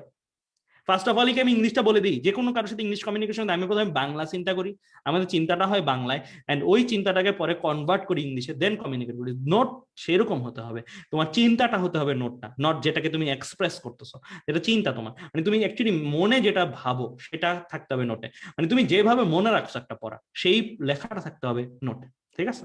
ওকে, তো এইভাবে যদি নোট করতে পারো, প্রসেসটা বলি আবার, বই পড়া, ধাক্কায় 2 ঘন্টা রিডিং পড়া, বুঝি নেই তারপরও রিডিং পড়া, ভিডিও দেখা বইয়ের পরে, অনেক কিছু জটলা খুলবে, তারপরে আবার বই পড়া, পুরা জটলাই ক্লিয়ার হয়ে যাবে আশা করা যায়, ভালো মানের ভিডিও হলে পুরা জটলাই ক্লিয়ার হয়ে যাবে।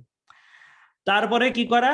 তারপরে হচ্ছে টেস্ট পেপার সলভ করা, যত সংখ্যক প্রবলেম পারা যায়। এই পুরো জার্নিতে হয়তো তোমার কতদিন খরচ হবে? 3 থেকে 4 দিন খরচ হবে একটা চ্যাপ্টারের পেছনে, 3 থেকে 4 দিন, 8 ঘন্টা করে একটা চ্যাপ্টার ফিজিক্স খরচ হবে, বাট ওর্থ ইট, এটা ওর্থ ইট। এটা তোমার ওই লেভেলের কনফিডেন্স দিবে যেটা তোমার পরীক্ষার আগের দিন রাতে তোমার শান্ত রাখবে, এই আমি এই চ্যাপ্টারটা পারি, এই চ্যাপ্টার থেকে যে প্রবলেম দিবি না কেন আমি পারবো। এন্ড অ্যাকচুয়ালি তাই, কনফিডেন্সটা সবচেয়ে বেশি দরকার ফিজিক্স এক্সামের জন্য। ফিজিক্স এক্সামে কনফিডেন্স ইজ এ মাস্ট, মানে কনফিডেন্সটা লাগবেই, কনফিডেন্স না থাকলে তুমি 1000 পড়লেও লাভ হবে না। আচ্ছা, তো এই জার্নিটা যদি করতে পারো, বই পড়া, ভিডিও দেখা, দেন অ্যাগেন বই পড়া, দেন টেস্ট পেপার সলভ, আর অবশ্যই পুরো 4টা প্রসেসেই কি থাকবে? নোট থাকবে। নোট কি থাকবে? নিজের ভাষায়। নোট খুব এলাবোরেট, তুমি একটা চ্যাপ্টার নোট করছো 70 পেজ, আমি বলবো নোটটা ফালতু হইছে। কেন ফালতু হইছে? কারণ এই নোটটাতে রিভিশন দিতে পারবে না। নোট হইতে হবে এরকম, আমি যদি বলি অপটিমাম আমার একটা চ্যাপ্টারের নোট কত পেজ হইতো? আমার একটা চ্যাপ্টারের নোট হইতো 25 পেজ, 30 পেজ বড় জোর এরকম। 25 পেজ 30 পেজের বেশি নোট হওয়া একটা চ্যাপ্টারে, দ্যাট মিনস তুমি অনেক অপ্রয়োজনীয় কথা লিখছো, এত বেশি হবে না ফিজিক্সের নোট। 25-30 পেজে ছোট্ট করে নোটটা শেষ হয়ে যেতে হবে। ঠিক আছে? আর নাহলে পরীক্ষার আগের দিন যত মোটা খাতা তত বেশি ভয়। খাতাটা হইতে হবে চিকন, ঠিক আছে? নোট হইতে হবে সামথিং যেটা শেষ মুহূর্তের প্রস্তুতি নেওয়া যায়। ঠিক আছে? ওকে, এরপরে অ্যাডমিশন যখন জার্নিটা নিবা, অ্যাডমিশন জার্নিটাতে তোমার একটা লেয়ার অ্যাড হবে। সেই লেয়ারটা কি? কোশ্চেন ব্যাংক সলভ করা। বিগত সালে এই চ্যাপ্টারে কি কি কোশ্চেন আসছে সেটা সলভ করা। মোর অর লেস সবই পারবা। 20% প্রশ্ন আনকমন লাগবে, 80% তোমার কমন, 20% আনকমন। এটা হচ্ছে অ্যাডমিশন জার্নি। একটা লেয়ার অ্যাড হবে, অ্যাডমিশন কোশ্চেন ব্যাংক সলভ করা, এতটুকুই। আমি তোমাদের কয়েকটা জিনিস দেখাবো একটু, তোমাদের কমেন্ট গুলো দেখে নিই আগে। তোমাদের কমেন্ট গুলো দেখে নিই। আমি তোমাদের কয়েকটা জিনিস দেখাবো। আমার যারা মেন্টরশিপের স্টুডেন্ট আছে তাদেরকে আমি কি করি একটু দেখাই, তাহলে তোমরা বুঝতে পারবা যে ভাইয়া কত সিরিয়াসলি আসলে নোটকে দেখি। এটা তোমাদের একটু দেখাই। আমার স্ক্রিনটা দেখা যাচ্ছে?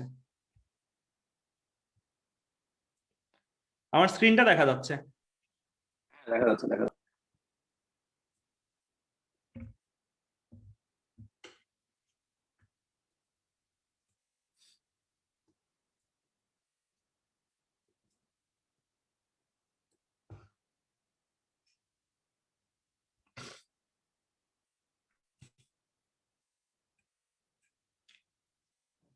এইখানে আমি কয়েকটা জিনিস জাস্ট তোমাদের দেখাবো। সেটা হচ্ছে যে আমি যখন আমার মেন্টরশিপে যারা থাকে, আমি স্টুডেন্টদেরকে কি করি বা কি করতে বলি সেই জিনিসটা একটু জাস্ট দেখাই। হ্যাঁ, তাহলে তোমরা মোটামুটি আইডিয়া পাবা যে অ্যাকচুয়ালি আমি কিভাবে চাই আসলে সবকিছু। দেখো, একটা ছেলে বা মেয়ের এরকম কয়েকটা ট্র্যাক থাকা উচিত যে সে কত ঘন্টা পড়তেছে দৈনিক, কোন জায়গায় তার ঘাটতি। যেমন সেই ছেলেটা 19 ডিসেম্বর 2020-এ 3.5 ঘন্টা পড়ছে, 9 পেজ নোট করছে, 6 ঘন্টা পড়ছে 20 ডিসেম্বরে 29 পেজ নোট করছে। এগুলা গ্রাফের মাধ্যমেও দেখতে পাবে। যদি কোনো গ্রাফের জায়গায় যেমন এখানে কাটা, এখানে নাই, তার মানে বুঝতে হবে সে যখন এই গ্রাফটার দিকে তাকাবে তখন তার গিল্টি লাগবে, তার অপরাধী লাগবে। কেন? কারণ সে এই জায়গাটায় সময়টা নষ্ট করছে। এই জায়গায় গ্রাফ তার জেনারেট হয় নাই। গ্রাফটা কি? খুব simple, hour studied divided versus date. কোন ডেটে সে কত ঘন্টা করে পড়ছে, কোন ডেটে সে কতটুকু পেজ আসলে পড়ছে, এই জিনিসগুলো তার থাকবে। কোনো জায়গায় গ্যাপ থাকা মানে কি? সে ওই জায়গাটা ফাঁকি দিছে বা ওই জায়গাটা সে পড়তে পারে নাই, ওই জায়গাটায় তার কোনো সমস্যা ছিল, এটা দেখে তার কি লাগবে? গিল্টি লাগবে। সো এইভাবে একটা স্টুডেন্ট নিজের সাথে নিজেও কিন্তু জমা দিতে পারে। এটা যে একটা স্যারই দেখাইতে হবে তা না, এটা নিজের সাথেও নিজে এরকম জিনিস চলতে পারে, নিজের সাথেও নিজে সে এরকম জবাবদিহিতার মধ্যে থাকতে পারে। আমি এক একটা দিনে কতটুকু গ্রাফের মাধ্যমে এই জিনিসটা আসতেছে। এক, তারপরে প্রোগ্রেস রিপোর্ট। প্রোগ্রেস রিপোর্টটার মধ্যে কি বুঝাচ্ছি আমি? প্রোগ্রেস রিপোর্টটার মধ্যে এই যে আমার মতে বা অ্যাকচুয়ালি একটা চ্যাপ্টার শেষ হবে কি কি কমপ্লিট থাকলে, মানে একটা চ্যাপ্টারকে কখন আমি দাবি করবো এই চ্যাপ্টারটা আমার শেষ। এটা কিন্তু একটা খুবই ইম্পর্টেন্ট প্রশ্ন, খুবই ছোট প্রশ্ন বাট খুবই ইম্পর্টেন্ট, যে একটা চ্যাপ্টার কখন আসলে শেষ। আমি কখন বলতে পারবো এই চ্যাপ্টারটা আমার ডান? অনেকে দেখা যায় 2 পেজ পরেও বলে এই চ্যাপ্টার পড়ছি, অনেকে 10 ঘন্টা পরেও বলে পড়ছি, অনেকে 20 ঘন্টা করেও বলে পড়ছি। ঠিক আছে, তো কখন আমি আসলে বলবো এই চ্যাপ্টারটা আমার ডান? একটা চ্যাপ্টারের উপরে যদি তুমি ওই চ্যাপ্টারের কোনো একটা প্লেলিস্ট থেকে ভিডিওগুলো দেখো, ওই চ্যাপ্টারের বইয়ের প্রত্যেকটা ওয়ার্ড তুমি রিডিং বা একবার হইলেও পড়ছো, ওই চ্যাপ্টারের উপরে তুমি নোটও করছো, ওই চ্যাপ্টারের টেস্ট পেপারও তুমি সলভ করছো, ওই চ্যাপ্টারের অ্যাডমিশনে আসা কোশ্চেন ব্যাংক, বিগত সালের প্রশ্ন ব্যাংক পাওয়া যায় নীলক্ষেতে বা বিভিন্ন জায়গায় বইয়ের জায়গায়, সো এই কোশ্চেন ব্যাংকও তুমি করছো, তখন তুমি দাবি করতে পারবা ওই চ্যাপ্টারটা কমপ্লিটেড। একটা জায়গায় যদি টিক না পড়ে, যেমন এই যে এটা না টিক না পড়লে, তাহলে বলে দিবে অলমোস্ট দেয়ার, এখনো শেষ হয় নাই। 2টা টিক না পড়লে তোমার বুঝতে হবে কিপ ইট আপ, এখনো অনেক কিছু পড়ার বাকি। 3টা টিক না পড়ে তাহলে তোমার বুঝতে হবে স্টাডি হার্ড, তুমি এখনো এই চ্যাপ্টারে অনেক পিছায় আসো। যদি একটা টিক পড়ে তাহলে মোর টু গো, মানে তুমি এখন যাত্রা শুরু করছো, জাস্ট তোমার এখনো অনেক যাইতে হবে। আর একটাও টিক না পড়া মানে কোনো প্রোগ্রেসই নাই আসলে। সো এই সবগুলা টিক যখন পড়বে তখনই আমরা বলতে পারবো এই চ্যাপ্টারটা তার আসলে কমপ্লিটেড। এটা হচ্ছে আমার মতে একটা চ্যাপ্টার কখন শেষ। এই ট্র্যাকটা অনুসারে আবার ফুল ফাইনাল ট্র্যাকটা গঠিত হয়। ফুল ফাইনাল ট্র্যাকটা হচ্ছে ইওর প্রোগ্রেস, মানে একটা টিক কমাই দিই, দেখো ভাইয়া কি হয়, কমে গেছে না এটা? যখন তোমার এই সবগুলা physics first, physics second, chemistry first, chemistry second, math first, math second, প্রত্যেকটা পেপার 8টা পেপারে যখন তোমার সবগুলাতে টিক করবে তখনই এটা 100% হবে, আর এই বারটা কমপ্লিট হয়ে এদিকে যাবে। যেমন তুমি বুঝতেই পারছো এইগুলো কিন্তু ট্র্যাক করার মতন জিনিস, এগুলো ট্র্যাক করি আমরা। তাহলে যেটা হয় যে একটা স্টুডেন্ট আসলে নিজের সাথে নিজের জবাবদিহিতায় বুঝবে যে আসলে আমার পুরো সিলেবাসে আমি এখন কোন অবস্থানে আছি। মানুষ নর্মালি পড়ে কিন্তু মানুষ নিজে জানে না পড়ার পরে সে আসলে কতটুকু পড়ছে বা তার আসলে কতটুকু যাত্রা এখনো বাকি। আমি এরকম একটা জিনিস বানাই দিই, আমার মেন্টরশিপে যারা থাকে তাদেরকে আমি এরকম একটা জিনিস বানাই দিই। তারা এখানে কি করে, তারা এখানে দেখতে পারে অ্যাকচুয়ালি সে এই মুহূর্তে কোন অবস্থানটাতে আছে আর তার যাত্রার কতটুকু এখনো বাকি আছে, তার ফুল এইচএসসি আর অ্যাডমিশন যাত্রার এত পার্সেন্ট এখনো লোডিং হওয়া বাকি। এক টিক যদি বাড়াও, এখানে দেখো টিক বাড়াইলে দেখো এই হলুদটাও বেড়ে যায়, এই দাগটাও বেড়ে যায়। তো এরকম করে প্রত্যেকটা এরকম ফর্মুলা দিয়ে করা আছে। যাই হোক, তো এইটা একটা ট্র্যাক যেটা আমরা স্টুডেন্টদের সাথে করি। এই ট্র্যাকটা নিজের সাথেও নিজে করতে পারো, টিচার না পাইলেও সমস্যা নেই, নিজের সাথে নিজে এরকম একটা ট্র্যাক করো যে কত পার্সেন্ট আসলে তুমি করছো আসলে। Okay fine. তাহলে এই দুইটা জিনিস যদি কেউ ট্র্যাক করে, আমার কাছে মনে হয় না একটা স্টুডেন্ট পিছায় থাকতে পারে। একটা স্টুডেন্ট এই দুইটা জিনিস যদি ট্র্যাক করে তার জীবনের প্রতিদিনকার, তাহলে তার ফাঁকি দিলেও, একটা দিন ফাঁকি দিলেও তার এখানে গিলটি লাগবে, কারণ এখানে গ্রাফ জন্মায় নাই। গ্রাফ না জন্মানোর অর্থ হচ্ছে সে একটা দিন নষ্ট করলো, একটা দিন সে দেখতে পাবে এখানে। নর্মালি আমাদের স্টুডেন্টদের সমস্যা কি জানো? আমাদের স্টুডেন্টদের মূল সমস্যা হচ্ছে আমরা সময়কে দেখতে পারি না। সময় কোনো বস্তু না। সময় যদি একটা বস্তু হইতো আর বস্তুটা যদি চুরি হয়ে যেত, তাহলে আমরা ঠিকই বুঝতাম যে আসলে আমার থেকে কিছু একটা জিনিস হারাই গেছে। সময়টা কোনো বস্তু না, এটাই সবচেয়ে বড় সমস্যা। এখন সময়টাকে যদি বস্তু হিসেবে চিন্তা করা যায়, মানে একটা দাগ হিসেবে চিন্তা করা যায়, একটা দাগ, একটা মার্ক, এরকম যদি চিন্তা করা যায়, তাহলেই একটা স্টুডেন্ট আসলে বুঝবে যে আসলেই তো আমার থেকে তো একটা জিনিস চলে গেল। তোমার কাছে একটা জিনিস হারাই যাচ্ছে না, তোমার কাছে একটা জিনিস হারাই যাচ্ছে বা চলে যাচ্ছে। সো তোমার অবশ্যই ওই জিনিসটার জন্য গিল্টি ফিল হওয়া উচিত। যদি কাজে লাগাও তাহলে প্রশস্তি বা প্রশান্তি ফিল করা উচিত, হ্যাঁ আমার কাছে ওই জিনিসটা ছিল এবং ওই জিনিসটা আমি 100% ব্যবহার করছি। সো আমরা স্টুডেন্টদের মেইন সমস্যা হচ্ছে, ইনফ্যাক্ট ইনক্লুডিং মি, আমিও মাঝে মাঝে সময় নষ্ট করি এবং আমার গিল্টি লাগে, আমি ট্র্যাক করি আমার কেন সময়টা নষ্ট হয়েছে, কি হয়েছে। গিল্টি ফিল হইলে একটা সুবিধা কি জানো? গিল্টি ফিল হইলে একটা সুবিধা যে, আবার গিল্টি ফিল হইলে ডিপ্রেশনে যে আবার সুইসাইড করা, ওইগুলা সাপোর্ট করি না কিন্তু আমি। গিল্টি ফিল হইলে একটা সুবিধা যে অ্যাটলিস্ট পরের দিন তার পড়ার তাড়না জন্মায়। এখানে ধরো ধরলেই আমি জানতে পারতেছি কোন দিন সে কতটুকু পড়ছে, কোন দিন সে কতটুকু পড়ে না। আমি জাস্ট একটা এক্সাম্পল দিয়ে দেখালাম।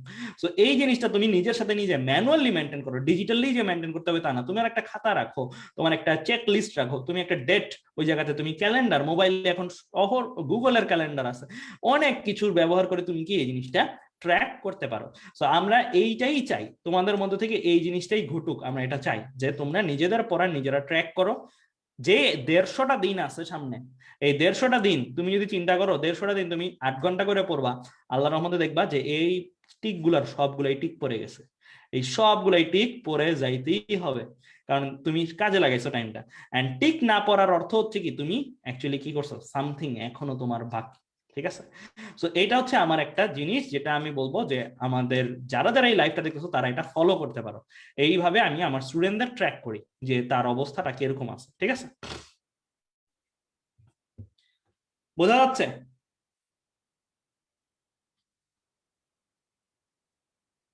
জি ভাই, আই থিঙ্ক অনেকেই বুঝতে পেরেছে এবং আমরা দেখতেছি হচ্ছে অনেক স্টুডেন্ট অনেক কমে আসছে, যেহেতু আমরা প্রায় 2 ঘন্টা ধরে লাইভটা চালাচ্ছি। সো আই থিঙ্ক এখন এটা শেষ করা উচিত। হ্যাঁ, অনেক সময় হয়ে গেছে। স্টুডেন্টদেরও নিজেদের পড়া উচিত। সবসময় মোটিভেশন নিলেই হয় না, মোটিভেশনটার সাথে একটা অ্যাকশনও থাকতে হবে। মানে মোটিভেশনটার সাথে তোমার একটা ভূমিকাও থাকতে হবে যে হ্যাঁ আজকে আমি মোটিভেশন পাইলাম, কালকে আমার পদক্ষেপ কি, পরশু আমার পদক্ষেপ কি, তরশু আমার পদক্ষেপ কি, ওই পদক্ষেপগুলো লাগবে। নাহলে আজকের এই মোটিভেশনটাও একটা টাইম ওয়েস্ট, একটা টাইম ওয়েস্ট ছাড়া কিছু না। এই যে 2 ঘন্টা 1.5 ঘন্টা ছিলা যারা, একটা টাইম ওয়েস্ট করছো যদি অ্যাকশন না থাকে। যদি অ্যাকশন থাকে, আচ্ছা আজকে আমি ভাইয়ের থেকে এটা শুনলাম, কালকে আমার এটা চেঞ্জ হবে, পরশু আমার এটা চেঞ্জ হবে, এরপরের দিন এটা চেঞ্জ হবে, এই জিনিসটা আমি ফলো করব। আজকের কথা থেকে আমি সামারি পাইছি এই এই জিনিসগুলো, এই সামারিগুলো আমি আমার জীবনে কাজে লাগাবো কালকে থেকে। এন্ড এগুলো ট্র্যাক করব। লাগতেছে, হ্যাঁ টিক, লাগে নাই, টিকটা খালি থাকবে। কেন লাগে নাই? গিল্টি ফিল হবে, গিল্টি ফিল হয়ে এর পরের দিনের টিকটা যেন পড়ে। এইভাবে চিন্তা করতে হবে। এইভাবে যদি চিন্তা করো তাহলে আসলে আজকের মোটিভেশনটা সার্থক। নাহলে আমার 1.5 ঘন্টাও লস নষ্ট, তোমাদের 1.5 ঘন্টাও নষ্ট, আর কিচ্ছু না। ঠিক আছে? তাহলে আজকে আমরা এই পর্যন্তই রাখি, আর না বাড়াই, তাহলে আমরা শেষ করতে পারি। দীপ্র, চিন্ময় আছে? হ্যাঁ জি, অবশ্যই। আছি।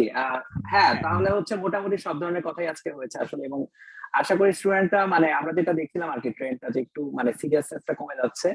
তো আশা করি এই যে মুভমেন্টটা অনেকের ক্ষেত্রে হইতে পারে যে কালকে থেকে হয়তো পড়াশোনা একটু বেটার একটু করতে পারবে। অনেকের ক্ষেত্রে তো লাইফ চেঞ্জিং হয়ে যাবে আসলে। আমার ক্ষেত্রেও আমার ইন্টারনেট লাইফ চেঞ্জিং কিছু মুভমেন্ট ছিল। সো এরকম দেখবা যে অনেকের ক্ষেত্রেই মানে হুট করে মুভমেন্ট চলে আসবে, যে মুভমেন্টটা তার মনে হবে যে সিরিয়াস হওয়া দরকার। সো যত আগে এটা করা যায়, যত দ্রুত এটা করা যায়, ততই ভালো এবং তত বেটার তুমি রেজাল্ট আসলে করতে পারবে। কারণ আলটিমেটলি তোমার রেজাল্ট কিন্তু তোমার মুখ উজ্জ্বল করবে, তোমার ফ্যামিলির মুখ উজ্জ্বল করবে, এবং ভবিষ্যতে তোমার কিন্তু একটা ভালো একটা মানে একটা ভালো একটা ভবিষ্যতের দিকে তোমাকে নিয়ে যাবে। আসলে আলটিমেট গোল কিন্তু এটাই। সো পড়াশোনা করতে থাকো এবং তোমাদের সমস্যাগুলো আসলে আমাদের জানাতে থাকো, আমরাও দেখি টুকটাক কিভাবে তোমাদের হেল্প করা যায় এবং কিভাবে তোমাদের আরো বেটারমেন্টের জন্য আমরা আসলে কাজ করতে পারি, যতদূর কাজ করতে পারি। তোমরা একটু দোয়া করো যেন আমরাও সুস্থ থেকে তোমাদের মোটামুটি সার্ভিস একটা দিয়ে যেতে পারি, এবং তোমরাও নিজেদের জন্য দোয়া করবে যে তোমরা যেন সুস্থ থেকে ভালো মতো পড়াশোনা করতে পারো। তো চলতে থাকো, আসলে নিজের কাজ নিজের পড়াশোনা চলে থাকবা এবং অনেস্টলি পড়াশোনা করবা। একটা কথা, লাস্ট কথা আমি বলে শেষ করবো, সেটা হচ্ছে তোমাদের উদ্দেশ্য যেটা, লাইফের প্রধান উদ্দেশ্য কিন্তু পড়াশোনা করে মানে খুব ভালো প্রতিষ্ঠিত হওয়া না। লাইফের মূল উদ্দেশ্য হচ্ছে মানুষ হওয়া। মানুষ হতে হলে যতটুকু করা লাগে, যতটুকু পড়াশোনা করতে হয়, যতটুকু করে অন্যের হেল্প করা যায়, এমন পজিশনে যাওয়া যায়, সেটাই ট্রাই করো।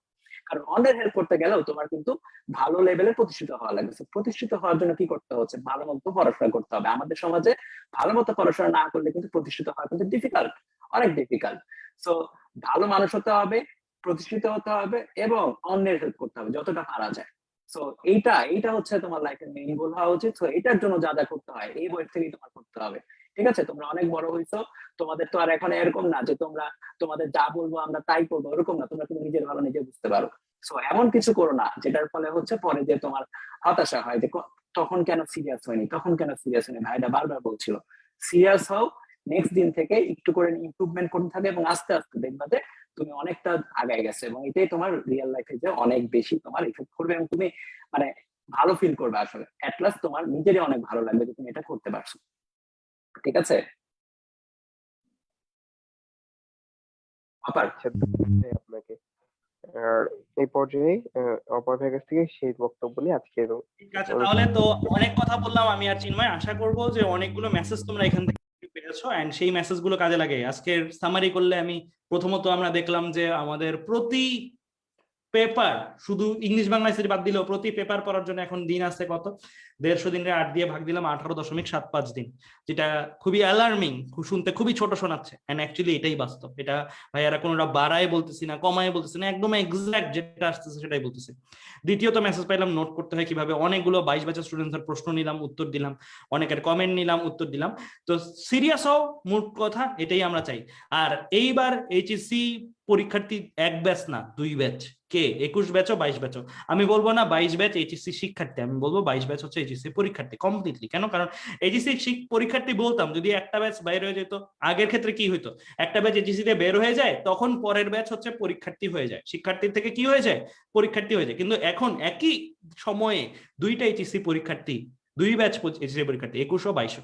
কারণ এইচএসসি 21 পরীক্ষা ডিসেম্বরে হইলে এইচএসসি 22 পরীক্ষা জুনে হইলে 1 বছর পার্থক্য না, 6 মাসের পার্থক্য। 6 মাস কোনো একটা সময়ই না, যদি ভালো করে না কাজে লাগানো হয়। আবার ভালো করে কাজে লাগাইলে 6 মাসেই অনেক কিছু করে ফেলা যায়। সো সবার জন্য শুভকামনা থাকবে। আমরা ইনশাল্লাহ প্রত্যেক মাসে এরকম একটা গাইডলাইন সেশন নেওয়ার চিন্তা ভাবনা করতেছি। আমরা এইভাবে গাইডলাইন সেশন নিব এবং যে কোনো পরামর্শে যে কোনো কিছু দরকার হলে আমাদের গ্রুপে পোস্ট করতে পারো, বলতে পারো যে এই জায়গায় সমস্যা হচ্ছে, এই জায়গায় এটা হচ্ছে। আমরা চেষ্টা করব আমাদের কোর্সে থাকো বা না থাকো আমি তোমাদের সমস্যার সমাধান দেওয়া, আমি আর চিন্ময় অলওয়েজ আছি। সো ধন্যবাদ সবাইকে।